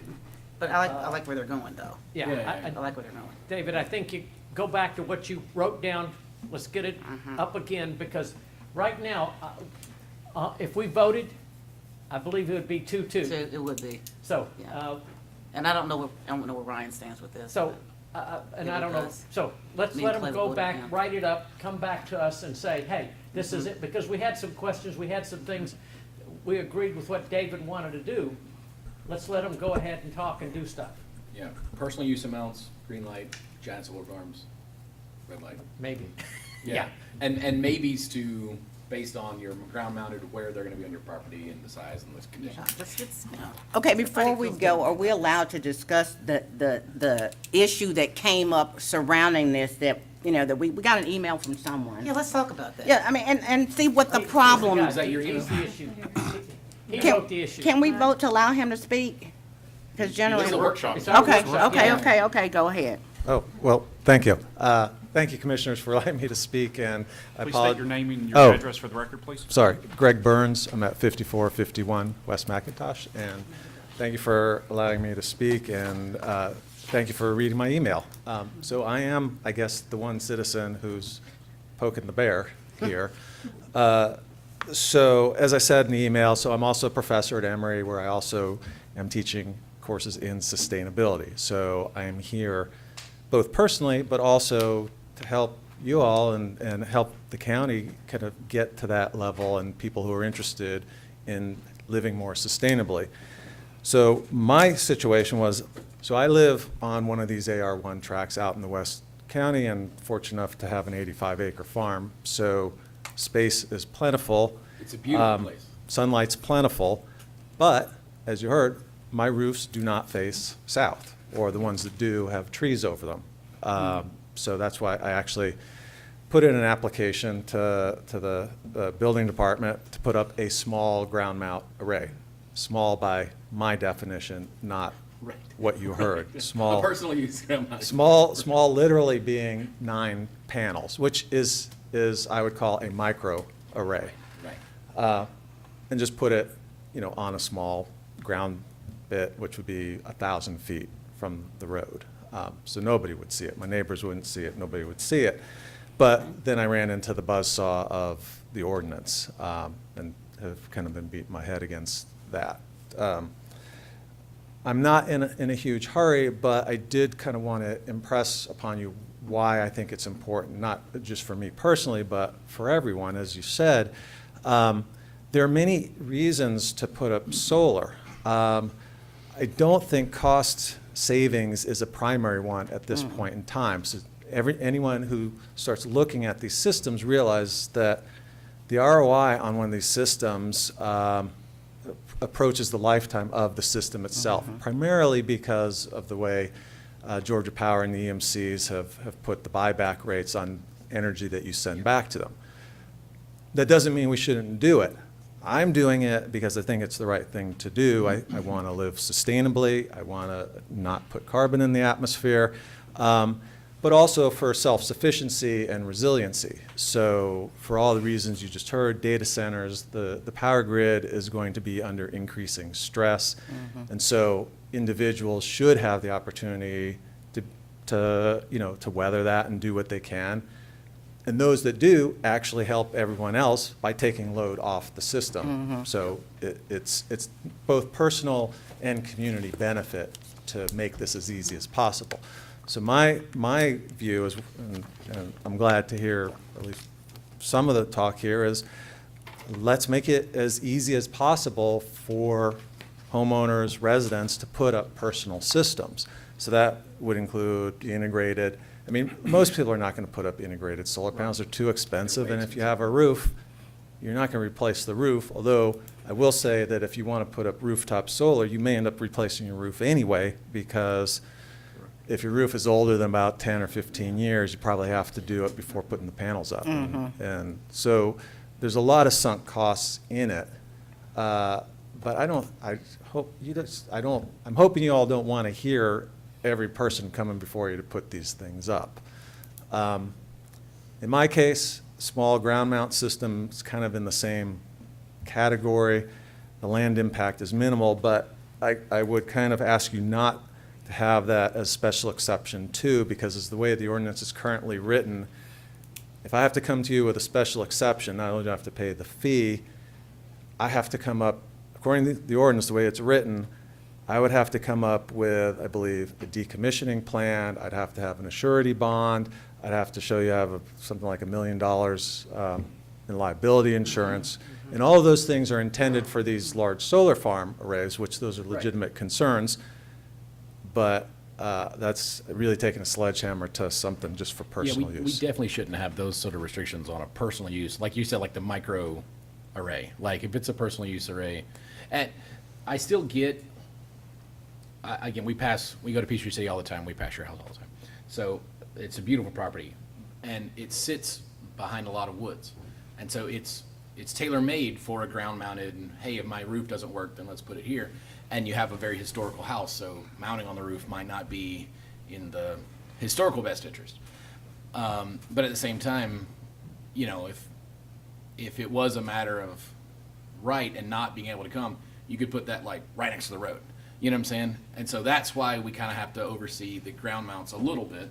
But at the same time, I don't think we should have to make them jump through $1 million worth of liability insurance. Like that's clearly not what that's for. Like, you know what I mean? Like, so let's make it easier for people to have personally used solar. I think that's really the goal of this ordinance. Mr. Burns, your system would be somewhere between 4 and 10 kW, correct?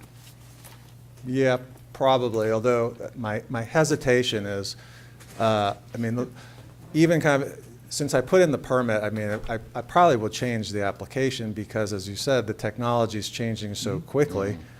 You know, I could, going by the wattage may not make a whole lot of sense because where I thought I could get 500 watt panels, I could probably get 700 watt now. Well, what I was getting at, Yeah. though, was system 4 kW to 10 kW, which I've been told is the standard kind of personal use residential array. That's 9 panels as we sit here today? No, 9 panels. So right now, you probably get about most panels are about 400 or 500 watts. So 9 panels would generate 3.6 kilowatts. Okay. Panels are getting more efficient, so yeah. To take my house off grid, like with like they estimate I would need 20. Like not 20 panels, like 20 kilowatt hours. Well, Yeah, as David said, we can work on an ordinance that revises ground mount for personal use so long as it still complies with the accessory structure. Right, If you right. get beyond personal use, though, then there's really not a agree. market for resale because of, as you said, the price that Georgia Power pays for any excess. In subdivisions, we're talking about the 1 acre subdivisions, in the best of all worlds, you would allow the community developer to identify a community solar project where the people in the subdivision could buy into or own that as part of the HOA, but that's prohibited by Georgia Power. And on one other point on rooftop, because Georgia Power does have this deficiency, Georgia Power has come up with a program to allow rooftop, provided that they own it on your house. Provided what? They own it on your house. No. It's like when the phone company charged you $1 a month for inside wire. Okay. And that would jack up your insurance premiums too, I bet. All right, let's, I'm just saying. I think David and I have heard enough David, in you terms know of what? possible Go back. revisions, and we have an idea of what you want, and we'll do revisions. at the 6 o'clock meeting, we'll just table it. Thank you. Is it on the agenda for 6? It is. It's on the 6 o'clock. We'll table it at 6 o'clock until David can come back with us to be able to come through and do it again. Yeah. All right, we all square with that? Thank you, Mr. Burns, for Yeah. Thank your you. letter And and sharing. I'm available if anyone wants to talk about Yes. it. Fantastic. Thank you. I've always wanted to tour that property. That's where I'm gonna go to. That's, Where that's is a it beautiful. now? Where is it? Right before you leave the county on. All right, number 4. Thank you. Oh, McIntosh. Presentation regarding per diem increase for official court reporter services. Dr. Ledbetter, Judge Ballard? Dr. Simmons. Have we And Dr. figured Simmons, out excuse me, yes. the double charge Yeah, issue? right. Hope Steve has some numbers this time. Oh, that's not a good smile. Good afternoon, y'all. Good afternoon. As I survey the room, I know most of you, I don't think, Ms. Johnson, that No, we've ever had an we have opportunity to meet. And several of you I'm out of touch with. It's been a long time since I talked with you when you were at the police department. Yes, sir. Or when I bumped into you in Boston while we were on vacation. And then the other time when I called you and you saved my bacon by talking me out of trying to make a loan to myself from a trust. I'm familiar with all of your service. If you don't know already, Judge Sams is still one of our Superior Court judges, but he's decided he's tired of being chief judge, and now I'm going to be chief judge. I say that because I want you to feel free to reach out to me anytime there's anything that we need to do together. In my experience working with you as DA and also as a judge, it's been a wonderful partnership between this group and the courts, and the people need us working together, and I value the opportunity. Look forward to a good relationship with you as we work along. Y'all know Dr. Ledbetter, I'm sure. He is I'm the... Dr. Ledbetter, that's Dr. Simmons. Oh, that's right. No. Did I do that? Y'all know Dr. Simmons. He is the DCA, the District Court Administrator for several circuits. The Griffin Judicial Circuit is just one of them, and he helps us with our budgetary matters. We're here to talk about court reporters, and after listening to so many cutting-edge issues like you have, futuristic almost, I have to dredge up old-fashioned court reporters. As you know, the superior courts are courts of record, and what that means is that if somebody comes before our court and they want to appeal, it has to be possible for them to have a record of the proceedings, and the law requires that that be the case. And up to this point, as surprising as that may seem, the only way we really have that it's lawful to do that is through court reporters. Now, forever, it's been talked about cheaper ways to do that, just tape recorders, or now I know that I can call my bank and they say, repeat after me, my voice is my password, please, identify me or something like that. And it knows who I am, supposedly. And so there's been the expectation that maybe one day court reporters would become obsolete. Unfortunately, that expectation was mentioned several years ago by our judicial council, and as a result, all the court reporting schools in Georgia left, and we don't have any now. Today, we have a terrible shortage of court reporters, and we still have the lawful responsibility to record the proceedings. So we have to pay them. And the court reporters, and I didn't know this until I became a judge. I was blissfully ignorant of these details. But court reporters are paid in multiple ways.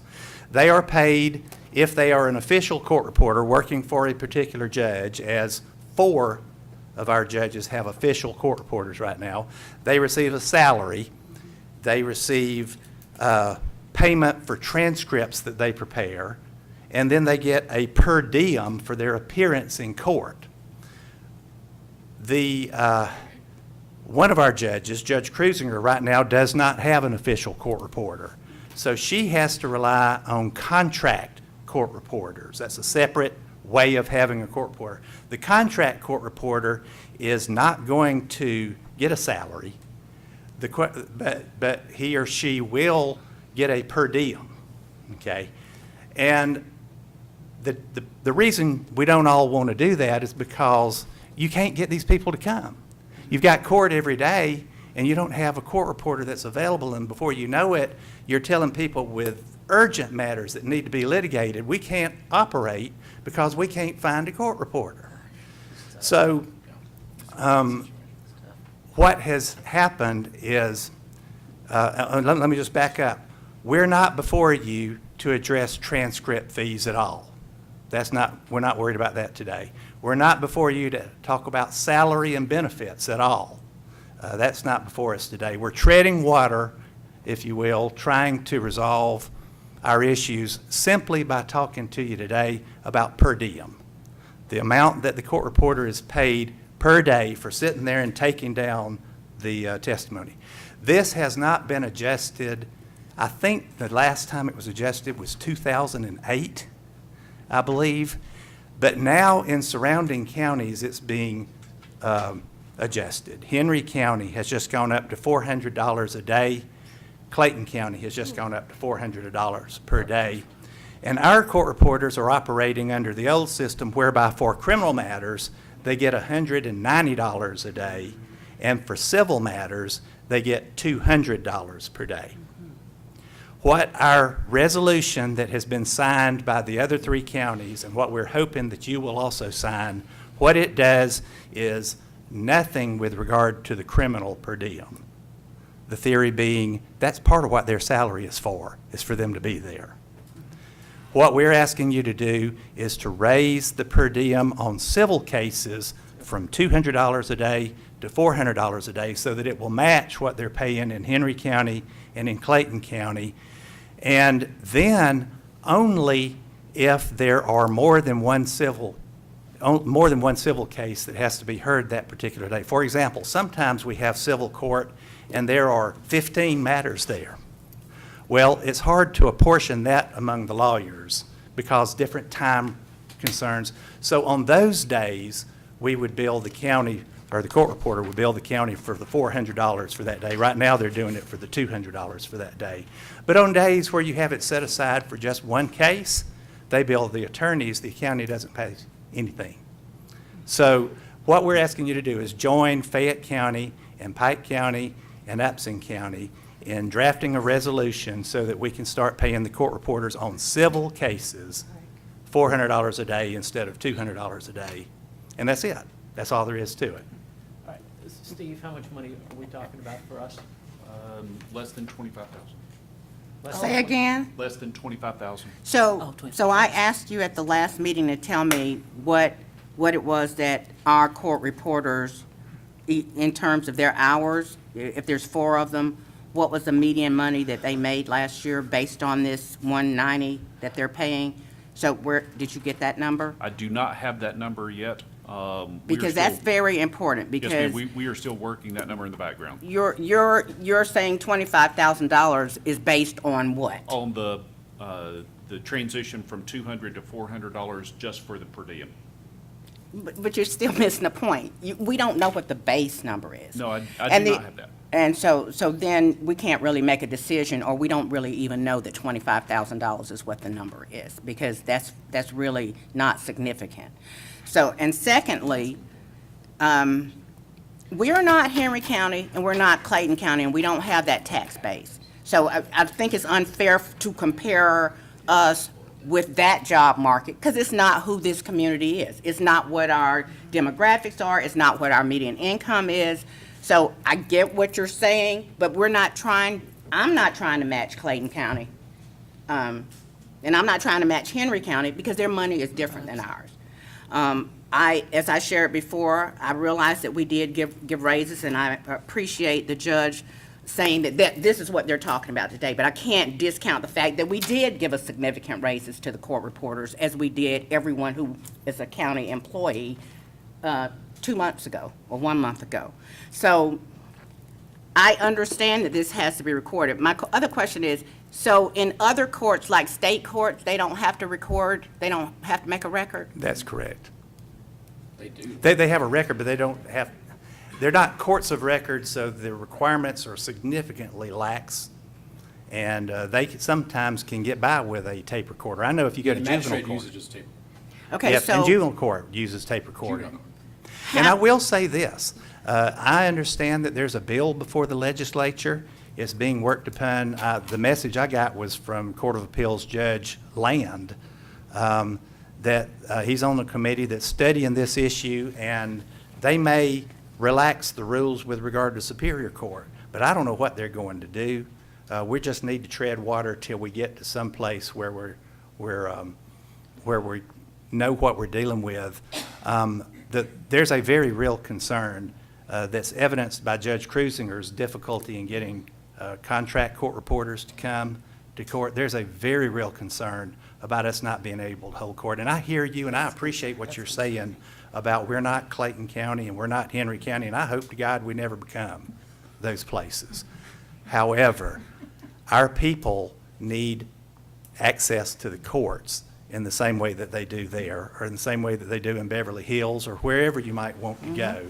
Our people need access to the courts, and we can't give it to them if we don't have a court reporter. I will say this. One of the reasons that we're able to keep our 4 official court reporters that we have is because the county so generously offer benefits.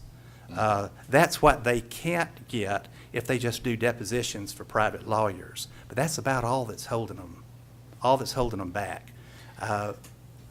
They can make all the money in the world just doing depositions in civil cases for private lawyers and not having to come to court and deal with all that happens in the courts. So we have a very, very real concern of a court shutdown if we lose our court reporters. So there's 4 court reporters, and your assumption is that $25,000 will cover per diem for 4 court reporters? Yes, ma'am.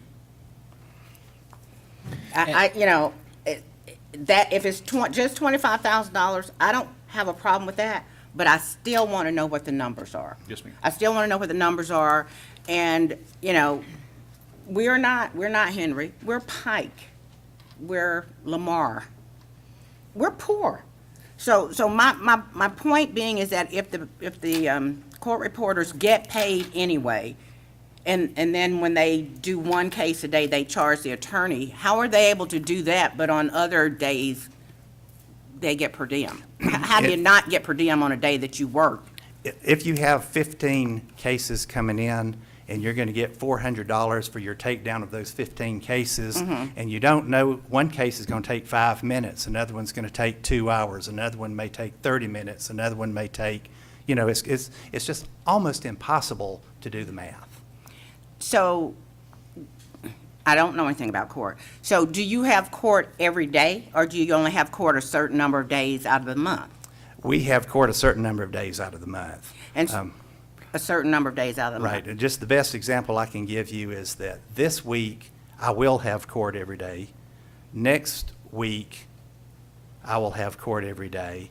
The next week, I'll have court every day, and then I'm going to have a few days when I don't have court. And most of the time, in 1 week, I don't have court every day. This is because we're about to have 2 weeks of jury trials in Fayette County. And I've got civil court the week before. The thing is these court reporters, we're having to compete with Clayton and Henry for court reporters, just like we're competing for sheriff's deputies, jailers, and firemen. So they can drive, 30 minutes that way and make significantly more.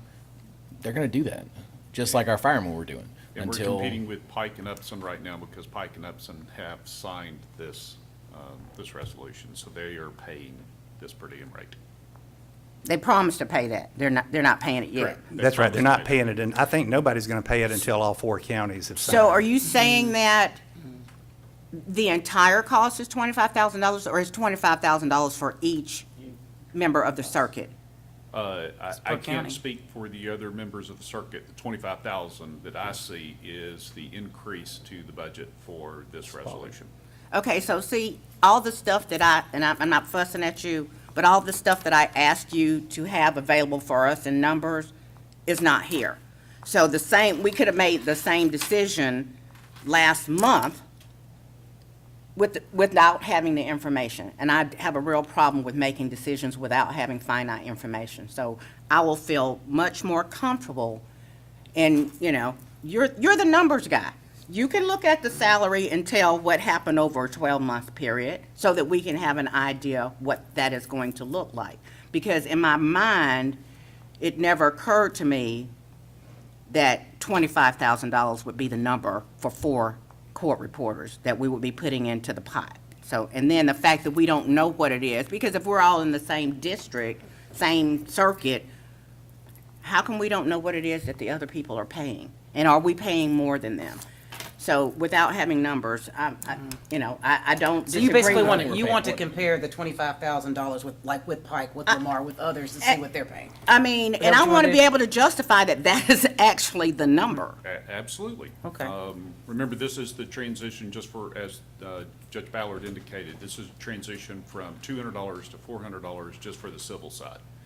So if you do the numbers, it's not a lot. The 25 is actually a little bit on the high side from what I've seen so far. I do not have all of the numbers that you're asking for the takedown plus the cost for transcriptions. And back to Judge Ballard's comment, being able to do that for each individual case is going to be a challenge. It's going to take a minute to get the numbers. I would Do they have the complete time numbers. for this, I wonder? They probably don't.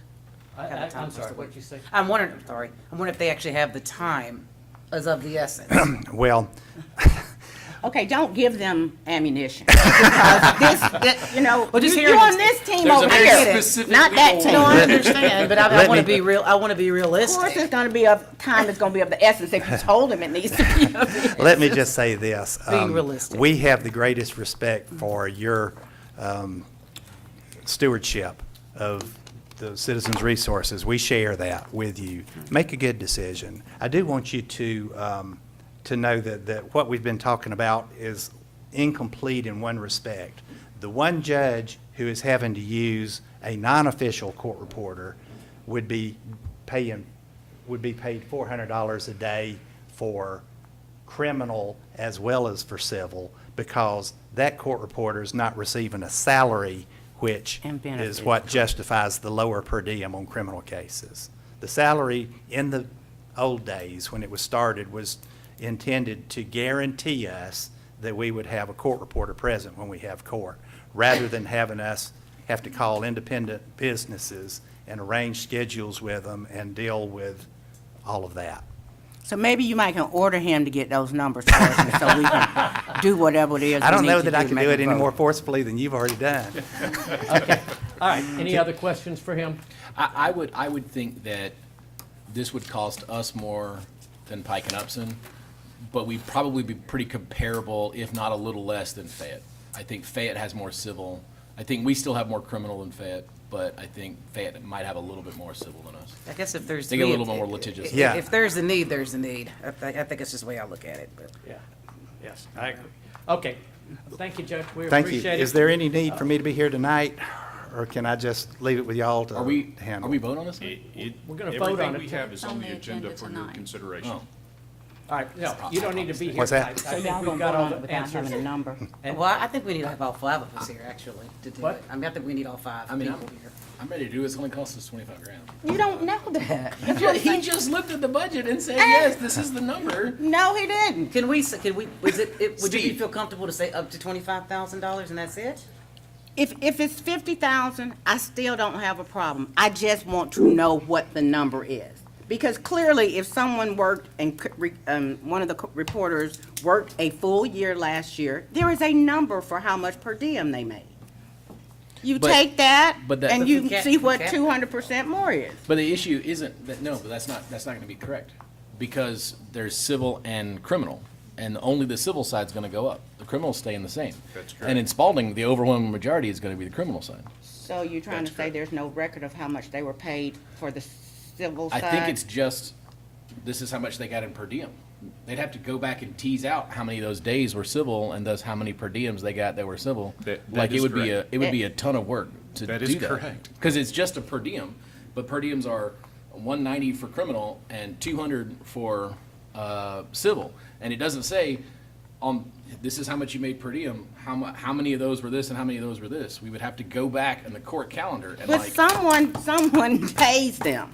I mean, clearly someone pays them, and they're not gonna pay them a different amount for one thing and a different amount for the other.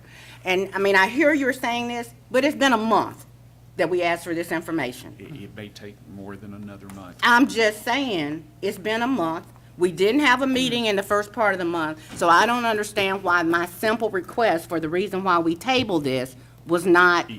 It's not a simple request. It really is going back through. Okay, as but Commissioner you Best telling me said. that today, 30 days later, okay? So that's my point I'm making. Commissioner Flowers-Taylor, it was my understanding that you wanted to know how much this was going to affect the budget, and he's come back today with that number. And now you're saying, well, how much of that is this, that, and the other? Why didn't you give me those? I think that's a different ask. No, it's not a different ask. I asked all of this before. And I'm looking at him now, and there is nothing for him to be able to say how he estimated what that $25,000 was going to be. I did take a look at how much we were paying our court reporters. Salary? Yes, ma'am, and for the per diem. And from the per diem side, I did a guesstimate about how many cases we were running, and that's how I based the number off. It's gonna take a while to go through all of the cases to give you an exact number.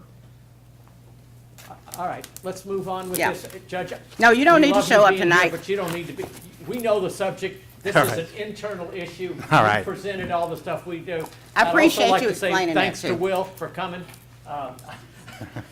Unless you have something that you'd like to really add. Thank you all so much for what you do for Thank Spalding you. County. Judge. Thank you. We like seeing you on that side versus us right, coming on the other right. side. Yeah, we don't That's want to right, make no a habit of that. All right. Item number 5, Aquatic Center swim fee discussion. Ms. Carmichael. Good afternoon. Good afternoon. Okay, I have a little bit more information to share with you this afternoon, and hopefully we can come to a decision today. We have many swimmers that are sitting on the edge of their seats, ready to pay their fees and get in that water. So, starting with the first page, some of this will look familiar to you. This is what we're currently operating with as far as our daily operations and our general admission fees. So these, we're not really discussing those today, Correct. okay? May I ask a question before you start, Kelly? Absolutely. Okay, when we initially looked at these fees, they were supposed to change over in, was it September?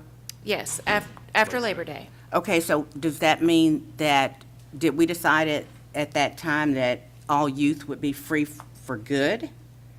For the rest of the year. We're operating under the directive of school-aged children who reside in Spalding County are no cost for open swim through June 30th Through June 30th of 25? of 25. Okay. Yes. And now, I think we need to sort of mentally clarify that there is a cost that we're currently waiving. So we're not gonna raise the cost next year. We're just gonna stop the free program. Yes. You see what I'm Yes. saying? We're not raising. We're not raising it. Like, there's a mentality shift in those two things. Logistically, they're the same, but we're not all of a sudden raising the price. We're just no longer giving the sale of $0 anymore. Does First that, year. does Yeah, that this make is the sense? first year we decided to do that. Correct. I just, That's Yeah. my understanding. okay. That's a good point for us to make sure we use the right Everyone word. needs to understand, because people are gonna come back next year and go, you raised the price. No, the price was always that. We just put it for free for this year as an introductory, like.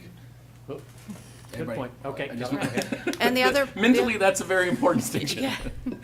And the other part of understanding of the free general admission, it's general admission, it's during open swim times. Mhm. So it's my understanding if there is a class or a program, Right. there would be a fee or someone sponsoring a no-cost event, those kinds of things. Right. Just like we Right. operate regular recreation. Yes. Okay, great.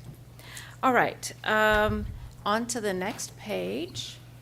This is the portion that we're discussing. We are discussing lane rentals. Let's discuss lane rentals first, okay? That is to the right. Let me flip to what we did have. Previously, the recommendation came to us at $25 per lane hour, and then for out-of-county, be $40. The Parks and Leisure Advisory Commission came to this recommendation. The recommendation is Griffin Gators at no cost for their season, and Griffin Spalding Schools at no cost for their season. You'll see the crossed out area there. Did, y'all had a meeting with them and the school system and stuff, and we talked about them contributing. Did that go anywhere? Not yet. There's not been a meeting. Steve, you didn't have a conversation? They have a meeting, I think, tomorrow night, Okay. but I'm not sure that's even on their agenda. Yeah, that's nothing that has been officially delved into. Then maybe we hold off on changing those right for now. If you could go to the next slide, and You know what I'm then saying. we'll go back to the other. Okay, so these two reasons are the basis for their recommendations. As far as the Griffin Gators Recreation Swim Team, the recommendation is that they pay the same fees that other Spalding County contracted nonprofit sports associations pay. And what that is $10 user fee per person plus a $30 out-of-county fee with no additional lane fees. And for their recommendation regarding Griffin Spalding School swim teams, the recommendation was no cost because there's an existing shared facility use agreement with Griffin Spalding School System. So what happens there, we use Griffin Spalding School property frequently. We play our football games on their field, especially during our grant projects that are going on for the next 2 years. We're using their facilities currently, Memorial Stadium, high school fields for football, some for soccer while we're trying to reduce feet on the fields. We use their gymnasiums. We use their facilities frequently. This is a barter thing with us. We'll give you this, you give us that to be able to do it. And to be I thi- honest, in my experience since I've been in this position, we have used their facilities much more than they've used ours until now. Now we have a facility that they don't have or don't offer, and they're asking for use. So from this side of the table, from day one, it has been, there will be a cost associated Yep. with this. Yeah, that they were gonna participate in the M&O of this building. And at that time, they did not want to participate in any part of this, and I get it. But, and there was never a discussion about the shared use, so I think we're making an assumption with that, because this is really a whole different ballgame in terms of this. My other concern, Kelly, would be that even for people at private schools, if they live in Spalding County, they are paying taxes, so how would we not give them the same advantage as a Griffin Spalding school system? Not asking you that you have the answer, but I'm saying that's the rub that I have that's a problem for me, because they're all county, mostly they would be all county residents, even if they were in private school. If they were in homeschool, their parents, I guess, if they live here, are paying taxes. So it's kind of a dilemma, because this is, this was never going to be, it was always going to be, someone had to pay to use it. So, Is there a way to simply look at the swim team like an association? You know what I'm saying? And treat that swim team as though it was a county association and charge them $10 a person? I mean, which is a nominal, like $10 a person's. I mean, they would Might as well have, be zero, but I mean, like, then we're not creating a new category, we're just treating it like another association. okay, You see- so you see my- the $10 user fee is just for the fact that you brought your butt inside of the building. But Period. it's not per time, it's per season. It's per season. No, $10 it's per season. event, isn't it? If you play, Per season. So if you play soccer, spring soccer, fall soccer, you pay $10 when you enroll in spring, and the $10 again when you enroll in the fall. right, so that's what I'm saying in terms of the swim teams. In the past, they've only operated in the summer, but we're talking about something totally different because we're talking about 365 days So a the year that Griffin they're Gators active. will have more than one season now with an indoor So facility. in the So second season, they still have to pay They for a will new pay an season, pay the additional $10. $10. So how does would that work for the school system? They have one season. They have a season during the school year and not a season in the summer? No, not to my knowledge, no. Mm. They will If have, they ever decided to go to summer, I guess they would pay the other $10. I mean, it's. I just, school system will have 14 weeks use of the facility, and that would be it. the school system? Yes. And what about Griffin My Gators? thing is, what happens if we don't do this? I mean, are we gonna start being charged for using their facilities? No. I'm just saying, I mean, Well, again, I think the compromise is looking at them like they're an association, like any other like the Griffin, you know what I'm saying? Like, I don't think they would flip out at that. I mean, $10 is a nominal cost. I mean, it's not like. I mean, they would we're not have to do asking- that anyway, regardless, You know what I mean? for using the facility. Yeah, just like the Griffin Gators, when you sign up for them, you're gonna pay $100, $200. I don't know what their association total is. You know what I'm saying? Just like with I soccer, have you that gotta. information, it's on the last slide. Yeah. Okay. But then 10 of that goes to the county to pay for the, For use you the know. facility. So their registration begins September 21st Yeah, and 208. 29th. Their season, this particular season we're speaking of, October through January. Practice begins October 7.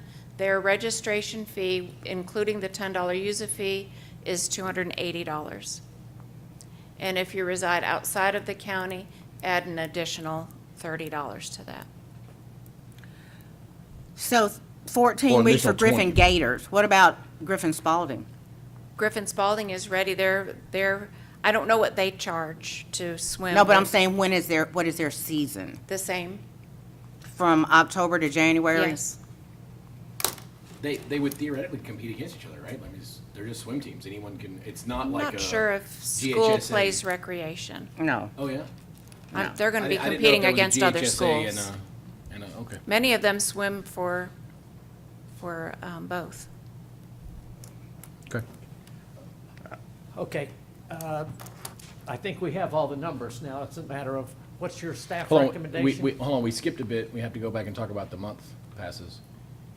The monthly passes, if you'll go back to right there, thank you.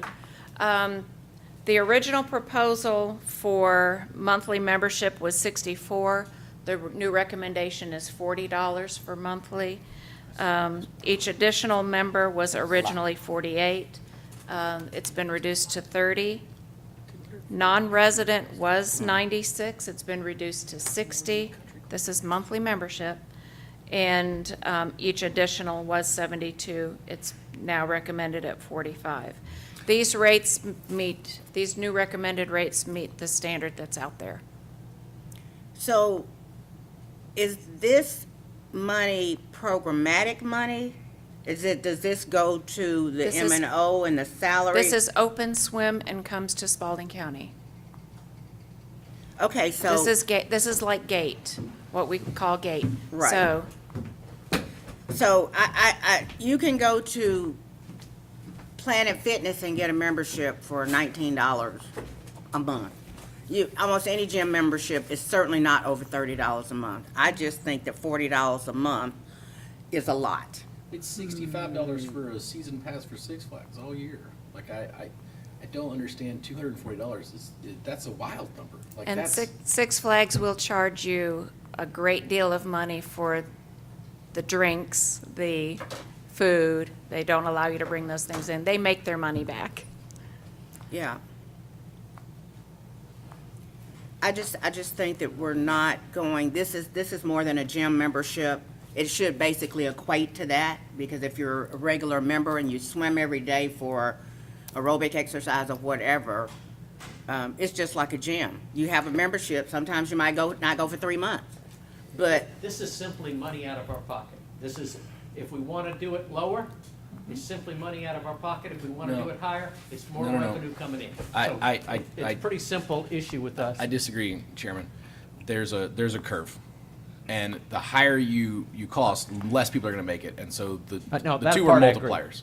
And so you have to pick the sweet the spot. maximization on that curve. That's right. Sorry to get into economics, but like the $240, we're gonna be, I don't know how many people in Griffin are gonna buy a $240 year pass. You know what I'm saying? It's a lot. So, which means $240 means $0. So if, on the other hand, we put it at $10, well, everyone's going to buy that instead of buying the $8. You know what I'm saying? So now you're on this side of the curve, and you're not bringing in what you should. So maybe we started at $240 and then revisit as, in a month when we haven't sold any, and they go, hey, we're not selling any of these. You know what I'm saying?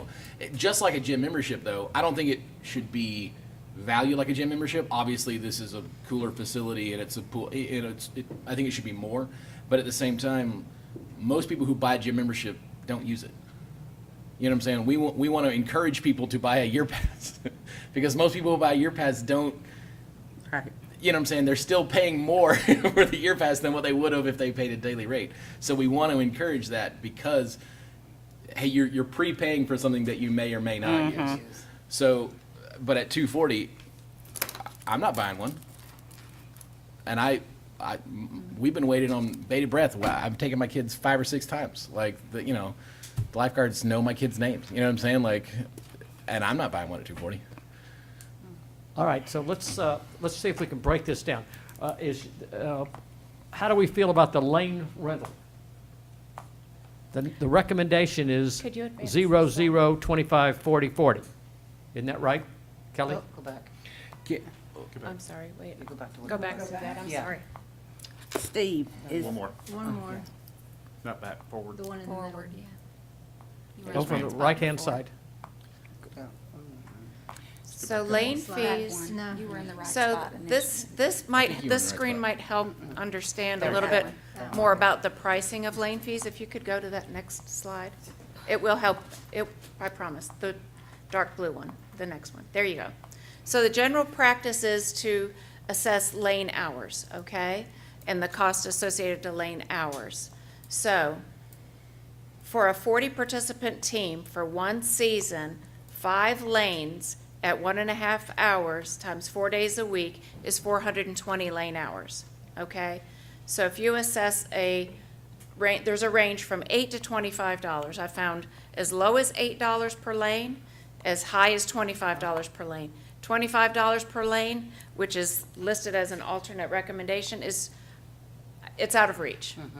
That season would cost them $15,000. I don't know any that can really afford that.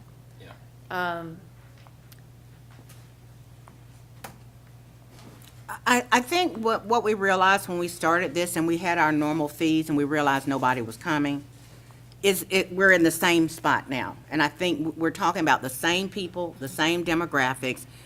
And if the money that is if this is our 30%, did we plan on spending that on M&O? I mean, was that part of the plan? Because what I'm not seeing is how, what is it, Olympic Pools, United Pools, how they're gonna pay their bill in the next. So this has nothing to do with what it is that they're supposed to be making in terms of programming, because the agreement was that programming they would charge programming to meet the M&O expenses. Did I get that wrong? Different programs. Programming. Mean like swim classes, water aerobics, whatever. That's a 70-30 split. That's They'll correct. get 70% of those. Okay, so that's what I'm saying. We're the money that we're talking about, even if that 70-30 split there is not what we're talking about, what we're gonna get for That lane is fees. correct. We're not talking So, about. so we're collecting money, not really sure where it's gonna go, but our partner has nothing in the water. Nothing's cooking on the stove. Nothing's in the food preparer. So I agree that as a county, we can figure out the best way to get the most use out of this.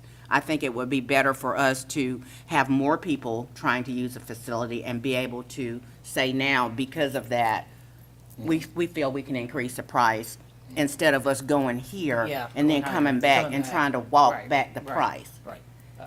I mean, we've already seen that Oop. on the front side, so I agree with James. We need to, that annual fee, we just need to come up with a number that we think will work and then work back down from that. If an annual fee would be $15 a month, or do we want an annual fee to be $12 a month so that it comes out to be $120 or whatever it is? And then from that point, I think we will see how many people are interested in doing that. And then the same thing with the second member, you back some of that off, because clearly if you got 3 kids, you're not gonna be able to pay throw down $300.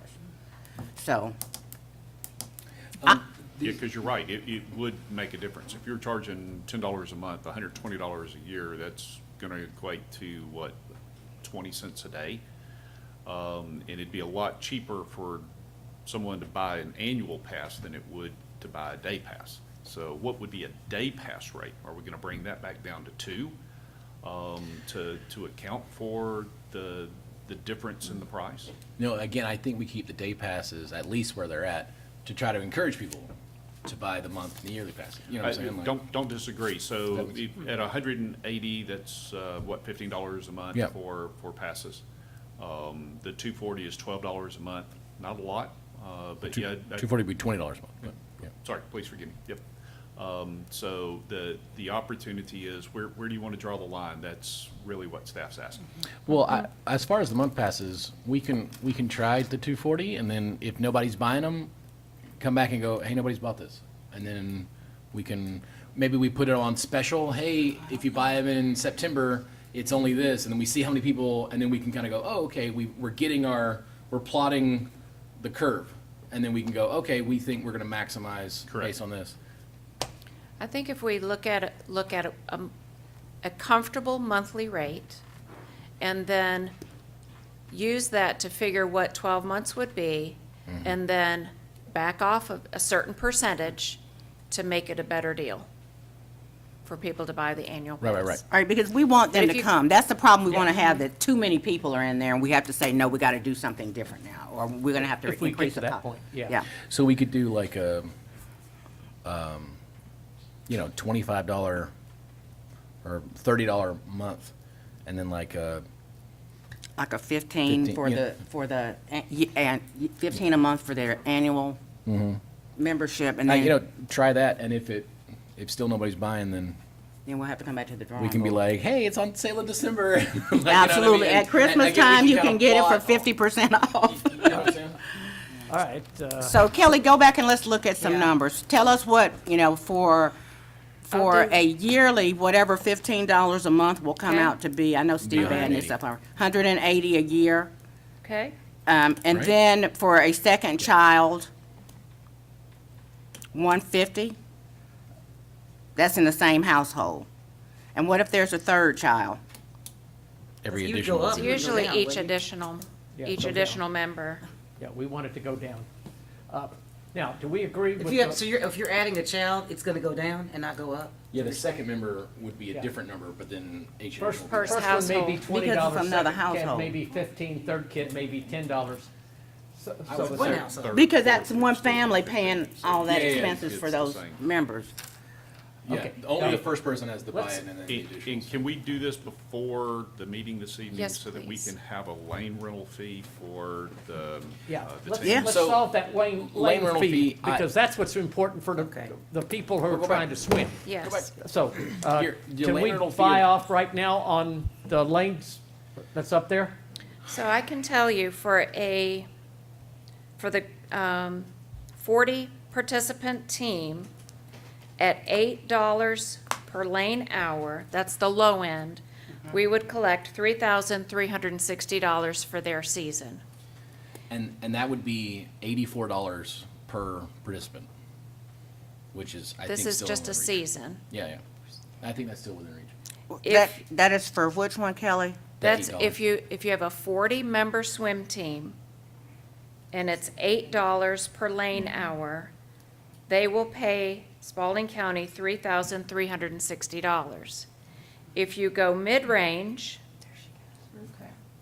it's not on the, I did a calculator before There it is right there. coming, so I did the math, so I would have it ready for you.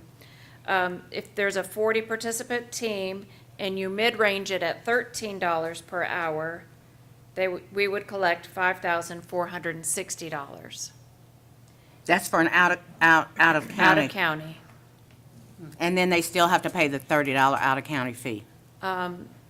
That, they would not be treated like an association. This is Okay. pure Yeah. lane rental. Okay.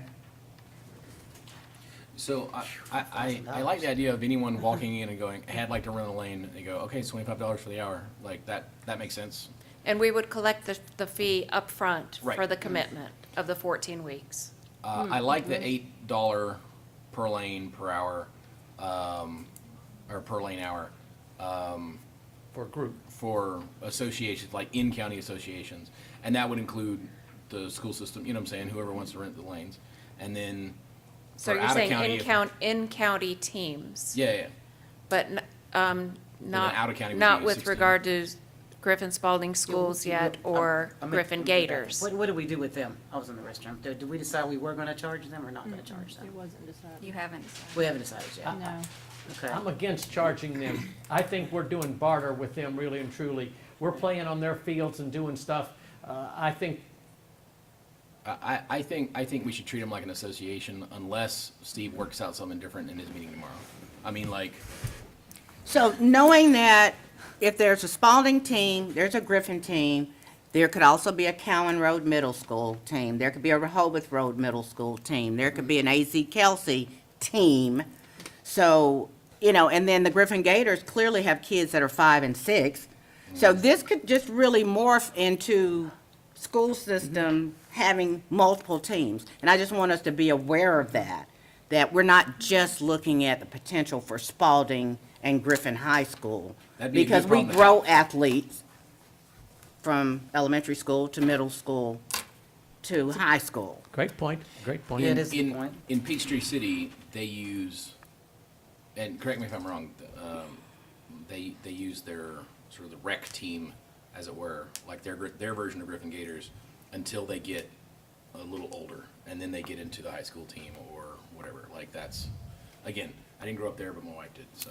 But everybody don't make the team. So that's why we have Right. the rec swim team. Sure, and yeah, that's what I'm saying. You can So stay let on me the rec ask, swim team. let me ask the but they don't reverse here, have- Kelly. How much I don't are think they we have saving, team. I don't know if you know this, how much are we saving using their facilities that we haven't been paying Oh, for? my I know that's goodness. kind of a stretch there, but Yeah. if you could just kind of maybe. there's no For number. example, we It's on huge. Saturday, we used Memorial Stadium. We were there 7 a.m. until probably 8 p.m., and their staff was on site. And we didn't. We used we their didn't have a I'm choice. in agreement, Somewhere I'm in else agreement with we the could chair. have gone. Okay, I agree with the chairman on that decision, honestly. If that's what they've been doing for us year after year after year, I think if we have an opportunity now, yes, I'm in agreement with Payback that. all the time, so. Yeah. And then the Gators, that would be the other. What I plan on doing is, based on what you're saying, I'm gonna bring back a new proposal based on the results of this workshop, to make it simple, In the next couple hours. in the next In the next 20 minutes. 20 minutes. She's first. All right. I Griffin just think Gators. I think it's Okay. irresponsible. All right. So annual membership, you're coming back with, starting at what, just so we know the number? 15 a month times 12 months. I'm gonna do that math and then go from there. Okay, and then the And then the individual. monthly at $30 a month. Sorry. So monthly is at $30 a month? That's what I heard you all say. All right, and then Griffin Gators and, not Griffin Gators and Spalding and Griffin High School, because they both have swim teams. And then I also heard $8 for programs in county, that's private schools and other swim teams that may be out there that won't be recreation. Yeah, if Butts County High wants to. $8, no, that's out of county. This is, I'm talking in county. Oh, I'm sorry. $8 per lane hour. The last thing we need to settle on is out of county, because they're knocking on our doors. So that'd be 12, so that'd be Yeah, 50, I'd say 50% 12, more. 12. Well, it's fine, yes. So that'd be Cherokee 126. charges 13, Clayton County charges 25. Like, where it checks out for Clayton. Bring them here, 12. Yeah, Bring 'em here. 12. Okay, but what about the out-of-county fee? Everybody who uses our facilities from out of county has to pay a That's in fee, addition even if to- they And have. in recreation, $30 for the season is attached onto their registration fee. All right, gotcha. So this is different. This is a lane The lane. rental. Okay. You got what Gotcha. you need? Yep, yes, sir. All right. Any Thank other you. comments? Everybody ready to, when she comes forward, for us to be able to vote on that? Okay. I don't know, I might still have a question. Okay. I can't And I'll be guarantee. ready to Motion answer. adjourn? You know Motion you to have a question, adjourn. All right, I have a motion. Do I have a Second. Motion to adjourn. Motion or second, any more discussion? All those in favor, raise your hand. We're adjourned. Next meeting is in 20 minutes. Judge was like, "Hey, come back." I was like, you better. Mike's. I'm good.